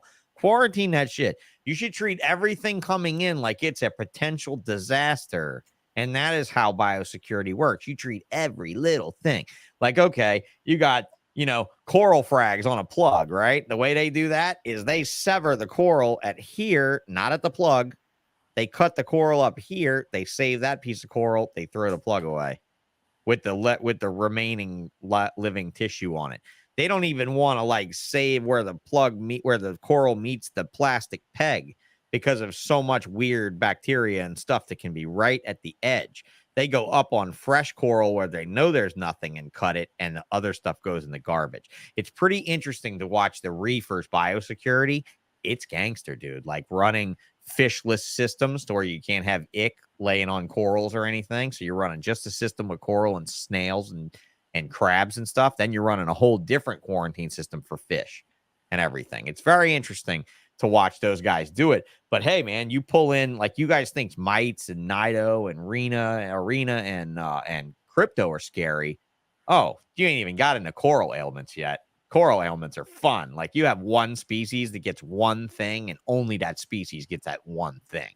And that parasite only eats that one type of coral. And it's a fucking nightmare when it gets in your shit, but really, the guys that are hardcore about biosecurity are the ones that are making the most money in the field. And at this point, I've been saying this since I met this man, since he told, he came into a facility where, it was me and 2 or 3 other people working, where biosecurity was not even a concept. right? I mean, in the private sector world, like you come in there, you're like, holy shit, this place could be like, fuck, I mean, but I mean, at the end of the day, we're not running a lab, we're running a for-profit company. And now it's caught up with the for-profit company, Mark. It's gotten to the point now to where we have to deal with it. And it's where veterinarians like you just sit back and be like, oh, I've been waiting for this day. I've been waiting for this day my whole career, where these guys have made a super bug that we can study that is, fairly fascinating. Was there anything else out there? I mean, the fungus was interesting. The fungus is interesting because, Sean looked at my black milk snakes are getting like weird kinks in their backs, bro. So And so he mentioned bone infections, like right. you just mentioned from the fungus, bone infections that could potentially be from any, and all of my female black milks did it, and just them. Yeah, with that, one of the more common causes of that, believe it or not, are salmonella, and it was tied to some of the salmonella positive feeder mice. So there are examples of that. I actually diagnosed that in 2 snakes. Really? Yeah. And so basically we went in and biopsied the spine on the living snake. We saved the snakes. The breeder wanted to keep those snakes. So we went in, make an incision, expose the spine, biopsy the bone, culture it, salmonella, treated the animal, and it did well. But if you're seeing it in the same lines, you start to worry about genetics, congenital issues. You think about the infection, salmonella. So these girls have been on their own in cages of their own for years, bro. They're probably 10 or 12 years old. Then it could also be some kind of a developmental thing that happens long term. Again, this is like osteopenia or something like that in those would cause that. Like, it's weird. It's like all kinked and knotted up, and it ain't ever coming back. What we're usually trying to do is determine if it's what we call a spondylosis or a spondylitis, if there's inflammation or if it's just a developmental. And it's one of those things, like we joke about, for the longest time. I remember reading in my youth, the bearded dragon, the Vosgelay bearded dragon, and Bob Mayu talked about how veterinarians try to rip you off. And I thought, since we do until I met you. I was like, look at this guy. Yeah. I was like, I heard Scott Stahl was good, but he worked for Pete Call and fucking Bob Clark in that. And I was like, oh, they got plenty of money to pay his ass. Scott's doing whatever Scott's doing. I don't fucking know. I know he's a great vet. But my point was, Jesus, the reason that there's diseases is because of the way you're breeding these and you're not doing biosecurity, and that your bearded dragon's causing the disease at some level here. I mean, or the movement of these animals. So I did want to make a point, when the individual asked the question about, or you were talking about, your stuff, and people saying, hey, Sean, you've been this a long time, your stuff's healthy. If you have had children and they have been in a daycare or a kindergarten, you will understand how this works. They look absolutely normal. All the kids they're running around with look absolutely normal.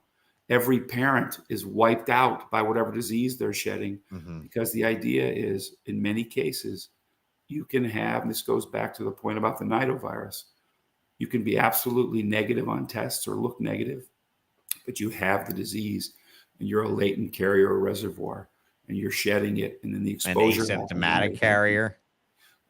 With the crypto, Jim Bogan, who is a really good friend, he's the head vet at the Central Florida Zoo in Sanford, and the director of the Oriana Indigo Snake Center. I'm going to go there. We're doing some repro stuff, and he does a lot of crypto stuff, and I work with him and I help him with his biostats. But great example, we've published a half a dozen papers on crypto and indigo snakes for treatments, and he looked at all these treatments they use in other species. And they initially look promising. We give them a steroid to suppress them, and they all start shedding again. Not one thing has worked so far. I found the same thing with salmonella. When I took salmonella and I treated green iguanas with appropriate fluoroquinolones, and I followed them out for 70 days, and I PCR'd them every week for 10 weeks, and then I had to euthanize them and test them on necropsy, all positive. So the biosecurity becomes important. And with the biosecurity, it's also just reducing their stress. So if you can have, as healthy of animals, that means you're keeping them clean, you're feeding them appropriately, you're doing the best you can. If you minimize their stress, they're less likely to shed those diseases as well. And these are things you don't need a veterinarian, you don't need drugs, you don't need treatment. They're things that everybody could implement if they want to. And to me, it's the cheapest thing that you can do, including the things like you talked about. Yeah. Savage said the Orient Center is only about an hour from them. Oh, terrific. Yeah. So I've got some fairly well-versed and smart listeners that come to this podcast. So I really, again, appreciate you for coming on. Hit the like and subscribe button, guys. This is the kind of information I want to bring you. This is why I came back to podcasting, because I felt there was a hole in the industry for this level of information and diving into. If you're bored with this and you don't like what you're hearing, F off and go listen to another episode that we did even more cool stuff on, because there's many of them, right? And finally, to round it out, I'll let you get back to your life. We're coming up on, I usually do about 2 hours. We're 1 hour and 35 minutes in. It's been great. I would like to talk more about that picture behind you. I'd like to tell me more about your globe-trotting gallivanting as a veterinarian and an epidemiologist, not just the classroom and the microscope. Bring me through that. I mean, in Galapagos, how many times did you guys go? Just I've been a half a dozen times. So fucking six times. It's funny. Everybody always asks, "What's your favorite species?" And for the longest time, there's so many awesome species I work with. Marine iguana is it. Marine iguana is it. It is. Darwin, those damn ornithologists picked on this thing. They tied them to rocks and tried to drown them, and they survived. Really? When you think about a life, the only species of lizard that lives in the sea, marine environment, its sodium concentrations are similar to giant spiders. I've done a lot of giant spider work, and sharks. 180. We would have the highest blood pressure if we were a marine iguana. And they eat these two species of algae, and they basically sun themselves and jump into this cold Antarctic water that comes up the western. Yeah, what's the temperature of the water? What's the temperature of the water? Oh, the places I'm usually at, like 65. Yeah, it can be 65 or a little bit chillier. Yeah, 65 Fahrenheit. We were. It's pretty amazing they could swim that much and with that much energy, bro. Like they get down in that water and they're like fucking getting it, and they're at 65, surrounded by 65. Like you'd be getting it trying to get out. You wouldn't. And they're scraping algae off of rocks with their sideways teeth, basically. Right. But we had done liver biopsies in them looking for toxins. So I don't like to euthanize things. So we've done so many studies where we just did leopard geckos where we were able to show we could get vitamin A. Bro, to go out there to the Galapagos and catch a fucking iguana and do goddamn studies on it. I'm so jealous. Yeah. I'm so jealous. That picture doesn't even capture it. Doesn't. Those things are amazing. They're spectacular. They're absolutely insane. They're like crazy iguana apes to me. Like they look like they're ape faces and shit. I would just be in heaven there. Now, where you went with that in the Galapagos, how many people were allowed to be where you guys were at any given time? Wasn't there a regulation on how many of y'all were out? Yeah. So when we were on Santa Fe, it's limited to a number like 10. Okay, we live in tents. It was very small. We live in tents in there, and basically we live in tents, and we have a hut we work under, and we did full surgery. I did liver biopsies, we did colonic sections to look at microbiomes, all antemortem, all over 100 marine iguana anesthesias. Not a single not one euthanasia of one iguana, not one death, not one issue. And got to do a couple land iguanas too. Oh, that was the next question. Was the other species there that you truly got? Because the land iguanas to me are spectacular. I think that would be my thing. Like they're the cyclorids that I always wanted. they're the one babies that I really want. I mean, the marine iguanas. Being me, the saltwater guy, you know what I want. I want Andrew Sandler, his aquarium from New York, with an algae problem, obviously not full of fish and coral like it is, with a serious algae problem with a marine iguana. Andrew, if you ever listen to this, which I know you won't, you should have done that instead of fucking reef tank. But hey, I mean, that reef tank is impressive. Have you seen that thing? It's 20,000 gallons. It's in the basement of his New York mansion. It's the biggest reef tank. It's a full SPS, 20,000 gallon SPS reef. It's insane. It's acro. Who is this? The guy's name is Andrew Sandler. You can look it up on Facebook. It's Okay. incredible, absolutely incredible. I mean, I'll link you to it later, but it's insane. PCF Funny Royal said, I feel like I level up every podcast. Awesome learning series, Sean. I have gotten some of the most tremendous compliments from people this week on this podcast. So thank you all for listening. And it's really not me, it's the guests. It's the guests that I've known, like this gentleman right here, for 20 something years. And we can go back and revisit it. Savage asked if you'd done any microbiome studies on other reptile species. Yeah. I haven't done it in reptiles. We're actually doing it in amphibians right now. And so we're looking at the lemur frogs and the red-eye tree frogs, and we're looking at them in captive situation. We're comparing them to those in Costa Rica. And we want to basically see what the differences are, because we know that lemur frogs are critically endangered there, and they're more susceptible to the BD, the fungus, chytridiomycosis, than the red-eye tree frogs, and that's why they're least concerned. We're actually doing microbiome studies in things like crickets and that too. I have a PhD. We're working on insects as food, basically. That's what I wanted to touch on. Thank you for mentioning that, bro, because that was another fascinating thing that we touched on last time we talked. You're actually working on bringing the you ready for this? You're working on bringing the Snowpiercer movie to life by feeding people cricket bars, the gelatin cricket bars from that movie.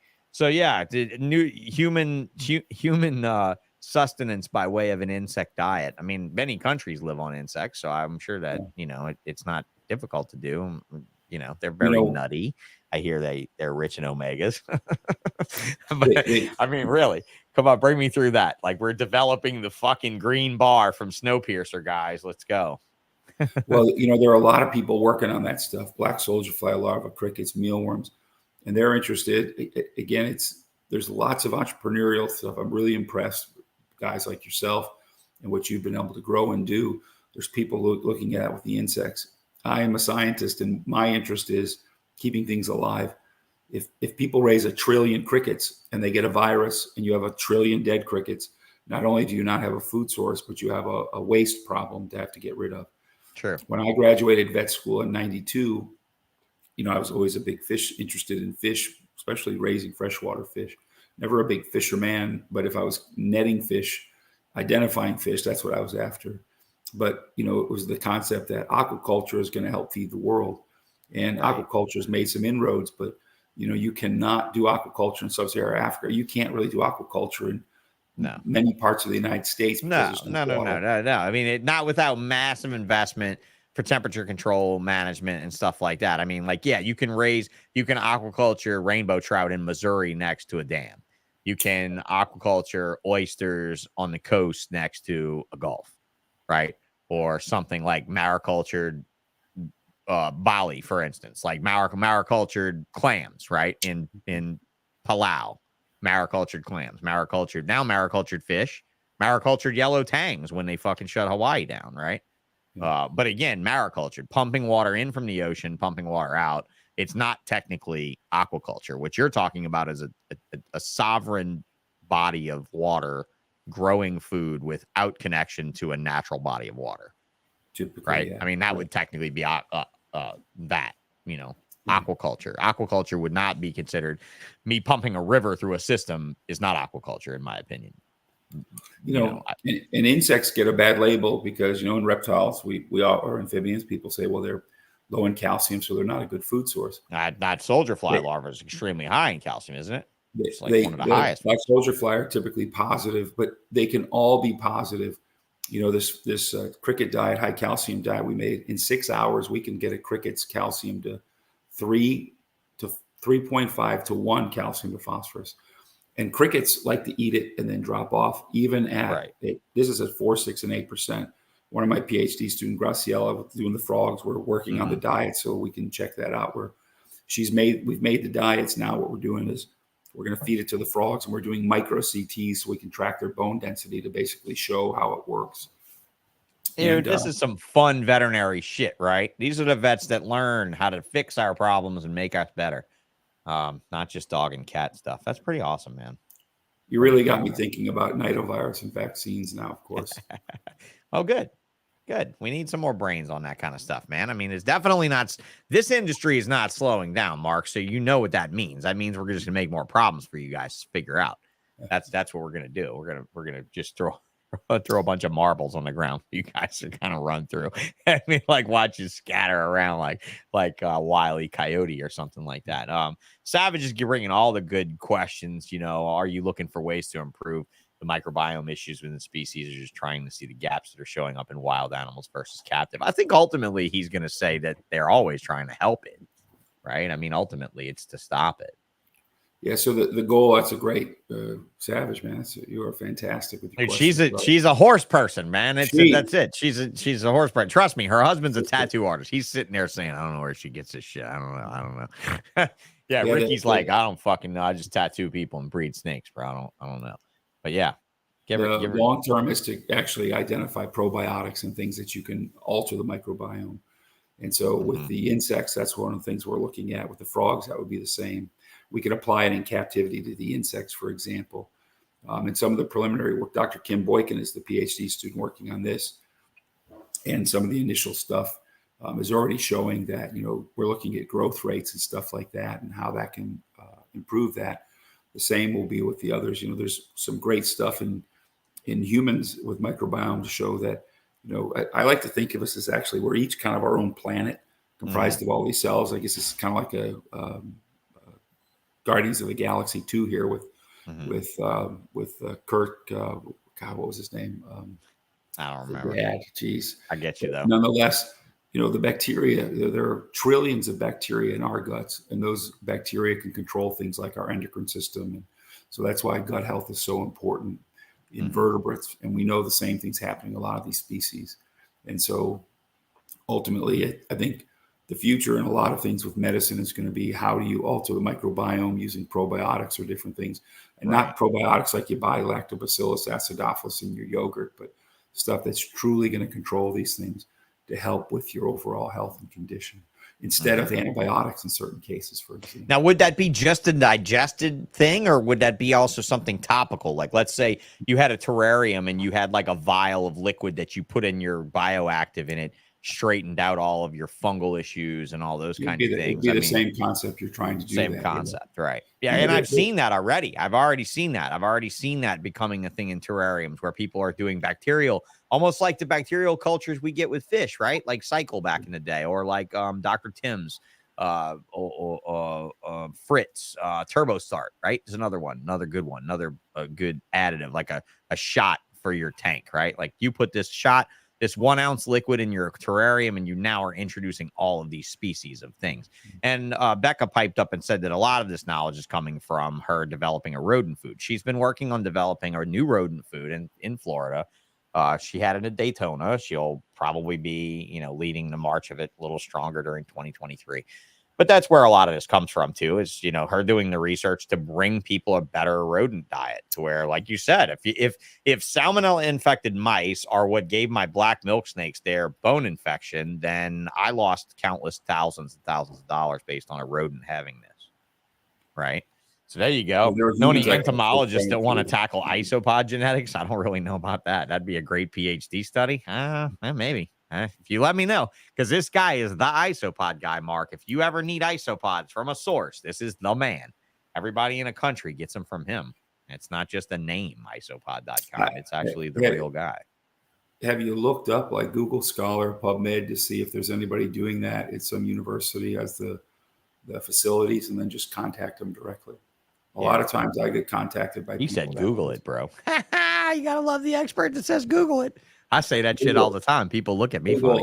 Google Scholar is what I would do. But, you know, along those lines, because people laugh, at the Exotics Con, which is the avian vets, the reptile vets, the small mammal vets, I gave the keynote, and I did a poll during a lot of the presentation. And it was kind of a, be aware of what we're saying. And I asked the question, how many of you in your hospitals have complained about clients coming in and looking on Dr. Google and having an answer? 95% of the people said yes. My next question was, how many of you, this is to the veterinarians and veterinary technicians, have looked on Google for your own health before going to see your doctor? And it was 100%, and they all laughed. And it's this idea, you know, there's information out there, and what we all need to learn to do is to be able to truly look for the evidence, and if it's subjective, try to use as much information and experience as we can to dissect through it, to actually identify what is the most believable. And worst case scenario, every one of you who's listening to this is a citizen scientist, because you're raising these snakes. This is science, what you're doing. And what you want to be able to do is to take that information, not the entrepreneurial component. I realize some of it is saved for that, but the idea is you want to be able to share what you can, because the more you can share about certain things like the diseases, the more likely collectively you can control those things or whatever it may be. I think so too, man. I really do. I think you're right. I think that the awareness of all these problems is a new Herper thing. I don't think if you went back in time and told the Pete Calls, the Bob Clarks, the Ralph Davises about this type of stuff, I don't think they would have really been that open-armed. You know, I mean, I remember when Graziani himself said that they wanted to start doing genetic testing in like the early 2000s with ball pythons. And when asking Pete Call and some other guys, hey, will you participate with us and help us do genetic testing? He's like, fuck no, I'm too busy making money. I don't have time for that shit. I got to breed more snakes to sell more snakes, to breed more snakes to sell more snakes. And then ultimately here we end up with Nido. We end up with Arena. We end up with, I mean, you see these diseases and these viruses, these ailments, right? And ultimately they must originate from somewhere. They're either in what you've said is they're basically bred in. You're saying that the ultimate ailments, most ailments from reptiles are not necessarily native wild reptile problems so much as they are captive, exacerbated problems, right? I mean, you kind of the biosecurity, yeah, from the biosecurity aspect, right. Not genetics, but biosecurity, right? Not breeding. Breeding's not, you know, so breeding is not really as responsible for a lot of shit as people think it is. You know, I mean, it's just the actual security of keeping the stuff and raising these super bugs and then making. I mean, have you seen any like resistance in mites at all from like, permethrin or anything like that? Like, has there anything been crazy like that you've seen? Have you seen like any, like, you know, there's not enough study on that, but like so for me, parasite I'm just changed. I'm just aggressive with the treatment. If you're aggressive with it, you can get it under control in the case of things like the mites. But, you know, again, I'm usually dealing with individuals who are not large scale breeders. So a lot of times there's not as big a concern with resistance. Most large scale breeders, and I've had friends say, you know, well, there's resistance. I said, I don't know that it's resistance as much as you cannot clean out your system.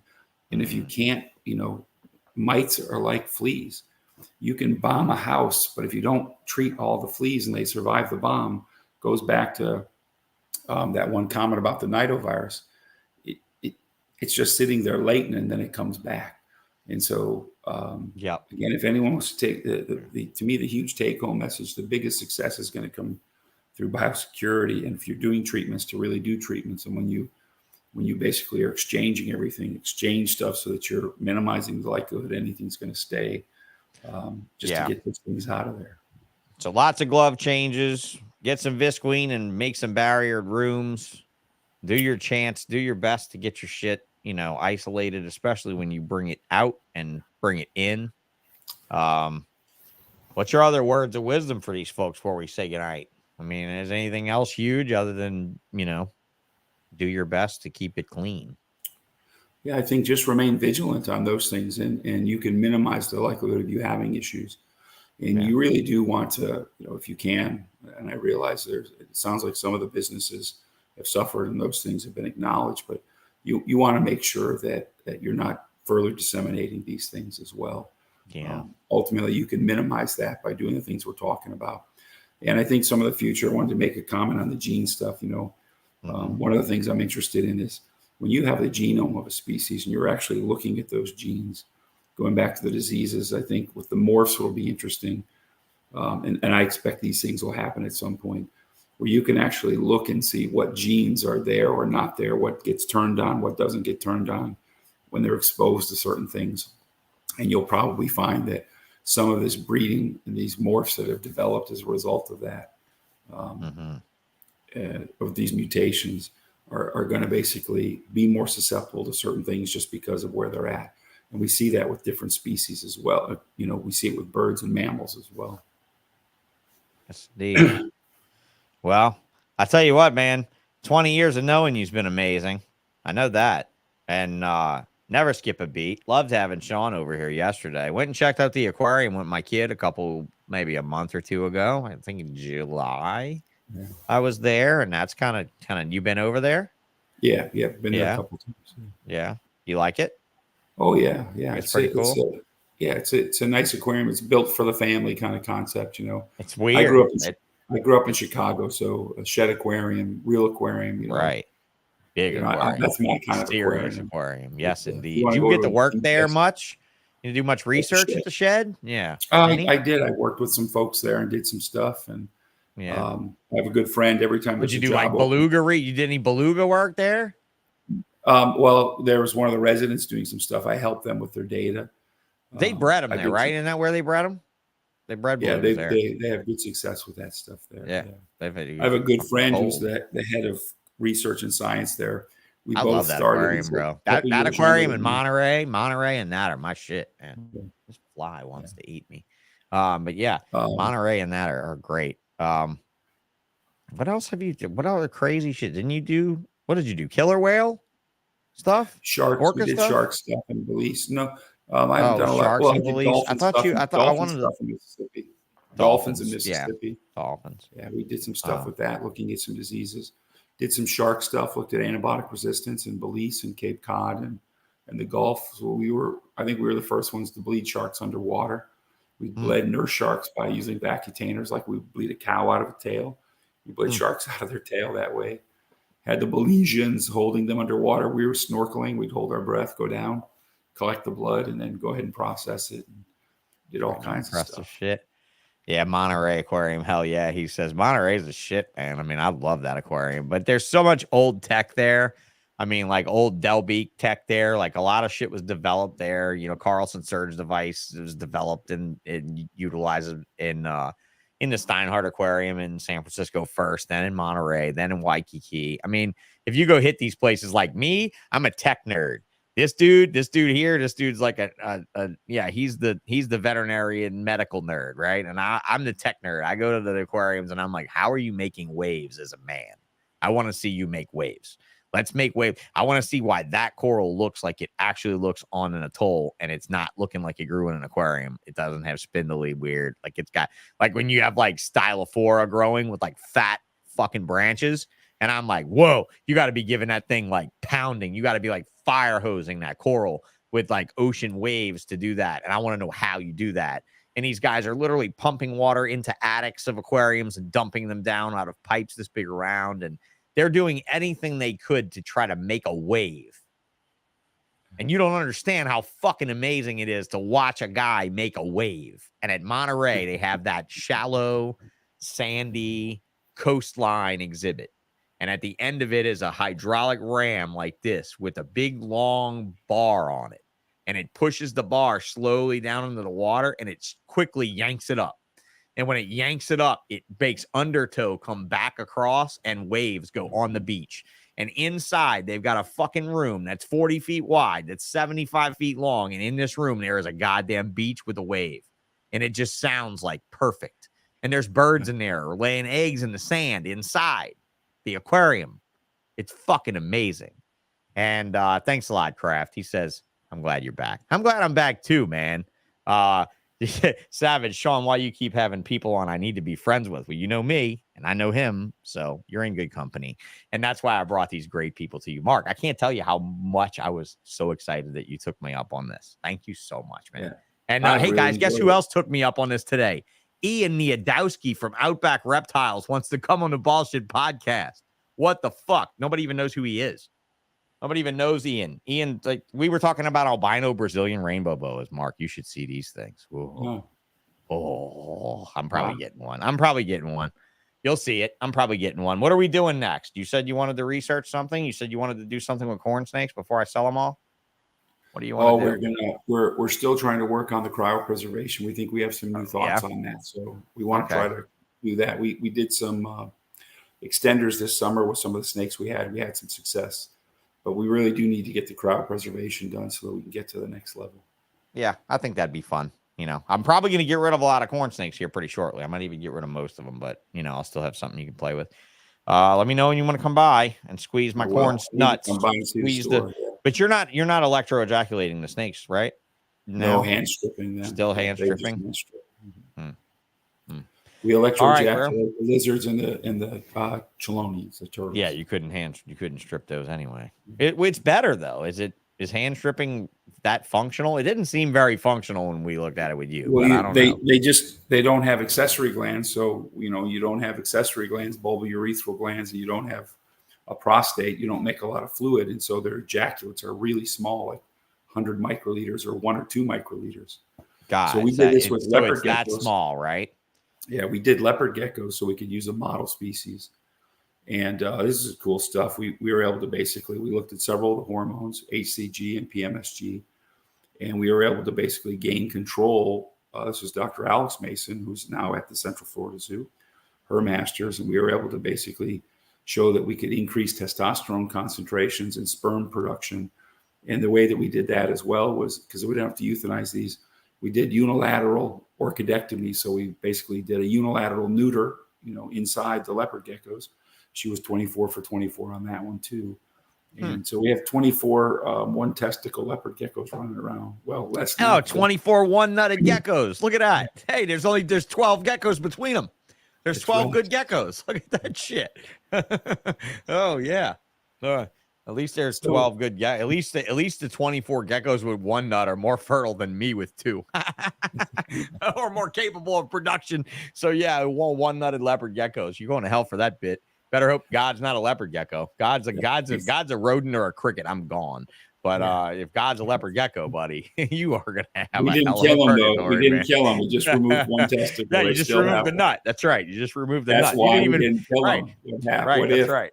Didn't kill him just in case. Just in case that big what if in the sky was actually up there. Yep, indeed. Didn't kill him, just took a nut. Eublepharis macularius, man. That's it. Yep. Ooblepharis. Right. And they haven't changed that one yet, right? Because that's the old thing. It's not gentrified like a crested gecko. It doesn't need to be Coralophus. It doesn't need to be, retyped into something else like fucking corn snakes. It's an Elafe forever to me. I'm sorry. If you guys can call them chondros still, fuck you. I don't care what any scientist has said in the last 25 years. Chondros. They haven't been chondro python since before I was born.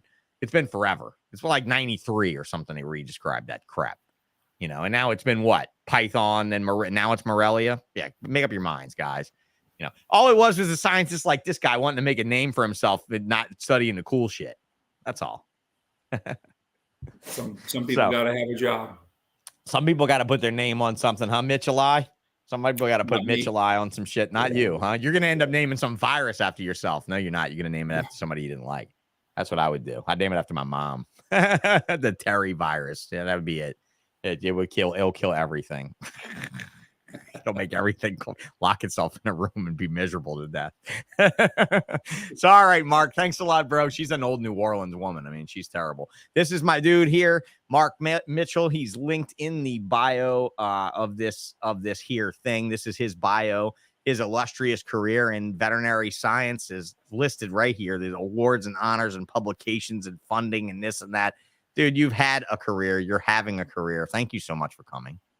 I really appreciate it. John, I've enjoyed it. Thanks for everyone for the this was fun. And see, we brought some real science questions to it. You probably thought you were going to have a bunch of dumb fucking ball python people on here, huh? Oh, no, I expected I'd get some good questions. Oh, well, that's good. Again, that's good. He's saying that now to make us feel good. That's all right. It's all good. Yeah. All right, brother. Well, look, I'm going to let you go ahead and get back to it, get you back to your family since you left your game early tonight and everything. And we'll be talking soon, okay? Sounds good. Thanks again, brother. Nice seeing everyone. Cheers. Yes, indeed. Yeah, we'll have you back sometime, man. Yeah, but look, I'd like to have a panel with you and Orlando and Javier, and we could just cut up. That'd be fun. Anytime. All right, brother. Thanks a lot. Have a good night. All right, Mark. I'll talk to you soon. Sounds good, Shimon. Bye. Good night. Everybody, how about it? Boring ass show, right? I've loved every minute of it. Nothing wrong with this guy. Nothing wrong with what he's doing with his life, with his time, with his science. I love having him on, man. That was really, really great. So Elite Exotics says, Sean, great live. Who's on Friday's show? Are you kidding? Are you fucking kidding? Okay. YouTube.com. Who's on Friday's show? Oh, who's on Friday's show? Jesus, this thing's weird. I'm like super zoomed in. Who's on Friday's show, guys? You know who's on Friday's show. You're going to go dig to see who's on Friday's show. This dude right here is on Friday's show. Well, we could pull up Friday's show. This motherfucker right here. This dude right here. You know who this guy is? I don't know who this guy is. I ain't never seen this guy in my life. I don't know. He was supposed to do this podcast a while ago, and he's done this podcast a while ago. But now he's doing this podcast for real. So November 11th, Friday, Ozzy, the man, the myth, the legend, 7 o'clock Central Time. I don't see that changing. I'm going to start reminding him about it right fucking today, now, this minute. And we're gonna push forward. Thanks, Ozzy, for rescheduling with me. How is this, guys? This was good. This was good. This was great, or what? I mean, am I turning it up, turning it down for Off Topic Tuesday? What do you think? Next week, we got Colin Schumark from Australia. We've got, I don't even know who's up. Okay. I'm definitely planning on isopod.com. I actually kind of bumped him from last week from next week for Colin. Yeah. Next week for Colin. Last week for, I don't even remember. It's all becoming a blur, guys. I'm really trying to get this out there. Ricardo, thanks a lot for coming. He says, I'm all about these Tuesdays. Savage, fantastic craft brew. Love it. I love you all. Okay. And even you, Peter.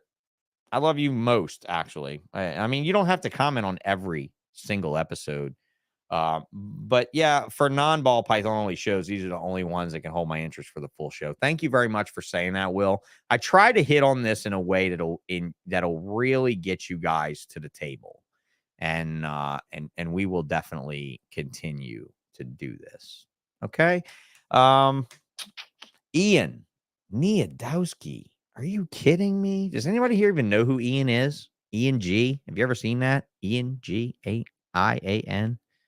And a G and a period. I mean, Ozzy knows who the fuck he is. Ozzy definitely knows who the fuck he is. Bob Vu might not have any clue who the fuck he is.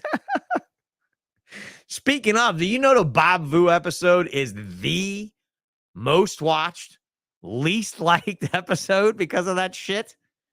Oh, God, man. Just because he bounced out quick because he was tired of fucking running out of wine. That is what it is. Ian, the #1 importer ever? Yeah. Okay, so you guys do know who Ian G is. Yes, and fucking indeed. I just talked to him today. I had not talked to this man since his daughter was born. And she just had her 14th birthday. That's how long it's been since I talked to that motherfucker. Today we picked up like the night we left the Tinley Park couch, where he was telling me that I was too outspoken for a young herper when I was 28. That's what he said. You're too outspoken. You just go home and shut the fuck up and make money. That's what he said. Now, meanwhile, I'm the brokest motherfucker of everybody from that generation and stayed in. I have the least amount of money and the least amount of asset wealth to show for it. But you know what? I don't really regret it at all. I've had a hell of a lot of fun, and I'm really glad to have you guys along for the ride. Elite Exotics, it was a good one. It was good having you guys, and I'm going to bounce out here. 2 hours and 8 minutes on the live. We made it past the 2-hour mark, so somebody can't say that I guess rapidly left because of some bullshit they didn't understand. Fucking morons. But yeah, anyway, that's it. I watched a video with Ian over in Africa from like 10 years ago or so. Yeah, dude, Ian's been around the block, dude. He's been around for a minute. So yeah, check up with me maybe after the new year. I talked to Greg Graziani on Friday. Real quick, we'll just shout. I mean, since, you know, I could tell our guest, you could hear his throat was bothering him and stuff. I didn't want to keep him on much longer. Graziani and I talked on Friday. He sounds amazing. He's off of opiates. He's like back working and shit again. I mean, it's really sounding good. Greg sounds like the Greg of old. One thing, though, he did level with me on was his pain level in his arm is very, very, very extreme. And when he described it to me, I had to say, welcome to the club, bro, because that's what I feel from my tits to my toes. And he's like, no way. That's crazy. I had no idea this is the pain you felt. And I'm like, yeah, well, it's nerve pain. Like, I'm disconnected. My back, my spinal cord was completely cut. So you might as well have cut my lower body off. You know, there's nothing there. So it, like being able to, you know, See you in a few hours so we could play this little piggy. Fuck, man. When are you going to be through here, bro? It's late, and I still got to drive home. When are you coming through? In a few hours? That's going to be way late, bro. I don't think I can stay that late. But homeboy's driving back from Texas. I'm trying to catch him. We'll see how it goes. But, yeah, man, it is what it is. I'm going to head out tonight. I'm going to see you guys on Friday for the Ozman, unless for some reason some shit changes again, which I really don't think it'll happen again. I really don't think we'll have an issue again. And we'll get some shit done. Ozzy Friday, Colin Tuesday. The following Friday, I'm not sure yet. We got Janet King coming up next month. End of the month, Lone Star, Earl and Ren Jones. Takes me a minute to find all y'all's names in my head. Earl and Ren Jones from Lone Star Reptiles will be out on the day, like the Friday before Christmas. Yeah, it's like the 22nd or the 23rd or something like that. Kevin McCurley and I talked last Sunday night on my way home from Lafayette. McCurley and I talked a lot about the two-headed snake and shit because he had a client that was interested in it as well. McCurley is super amped to do a Ballshit podcast. You guys are ready to do a Ballshit podcast with Kevin McCurley? Me and Kevin are like going to be like fucking crazy. Kevin and I suffer both from the same fucked up brain condition. We have the same neural pathways, I swear. It's fucking horrible. He and I together are like terribly bouncing off the walls with all kind of stuff. So, yeah, Will said me and Kevin will break records. Me and Kevin will break eardrums more than anything. And we'll lose. You guys will like want to do coke and like laps around the building to keep up because our brains are just going to be like, and him with that voice. Like when he heard I did CNC the other night, he's like, dude, you're doing CNC machines. How'd you make the vacuum table? And how'd you do this? How'd you do that? I mean, we're bipolar. It's what we get. We get this crazy brain that like sinks into ideas and like runs down a rabbit hole. You know, we don't even need Morpheus in the pill. We don't need it. We go down the matrix ourselves, Kevin and I. So he was super interested in doing it. So we got Greg Graziani, Ian Niadowski, Kevin McCurley. Oh man, I feel like a superstar. I've been talking to all these fucking godfathers lately. You know, I don't have that. I'm just the guy that's been along the whole ride. You know, it's just really nice to know them. It's really nice to talk to them, but at the same time, yeah. And Mama Ren is amazing. She's definitely one you don't want to fuck with. That's for sure. Lego with Key? What? Keys? Keys what? Where Keys at? Where Keys at as a guest? I'm going to have all of them. I want to have Lady Tiss. I'm going to have Keys. I'd like to do a Hollywood Squares of them, too.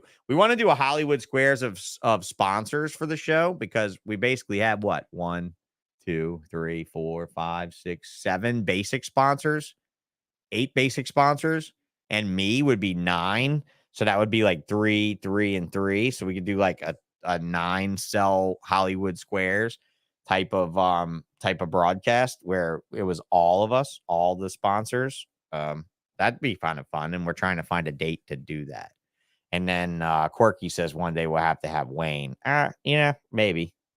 I doubt he'd ever do it, but I'd ask him. I'd ask him without making the impression and then like make the impression during the show. Like, Wayne, would you tell me, please, what made you decide to put the show in Daytona Beach from Orlando, Florida? I don't understand why you put it in Daytona and not Atlanta or, well, we know why, not Atlanta, because all the fucking colubrid laws. I wish it was somewhere else, though. Like, what about Charleston, South Carolina, or something like coastal with some big fucking airport that we could fly into? Like, it doesn't have to be Daytona. It doesn't have to be Florida and the insufferable bullshit that Florida goes to, right? You know? And it's like, well, you know, that's where all the good reptile breeders live is in Florida. And if I don't have it where I always have it, where they can drive, I will not get them to come from the south part of Florida. And that is where all the special people from Daytona come because they do not have ball pythons. That is where all the tortoise breeders and the lizard breeders and the tortoise breeders live. Adam Chesla. Chesla and I could rap a little bit. Chesla and I have a past, not a bad past. Chesla and I are good, and he's a talker. He reminds me of someone, and I don't know who. Someone famous. I don't know. Chesla's just very, I don't know. He just reminds me of somebody.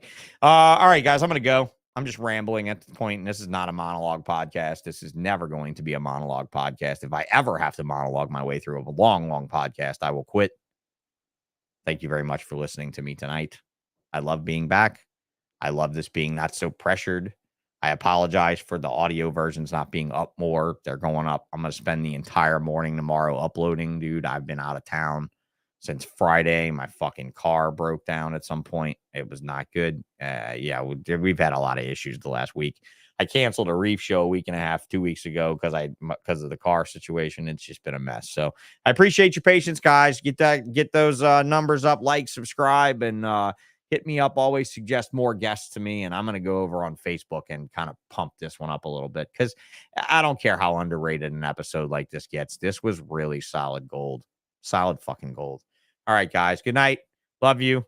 Enjoy the rest of your evening. All right. Take care.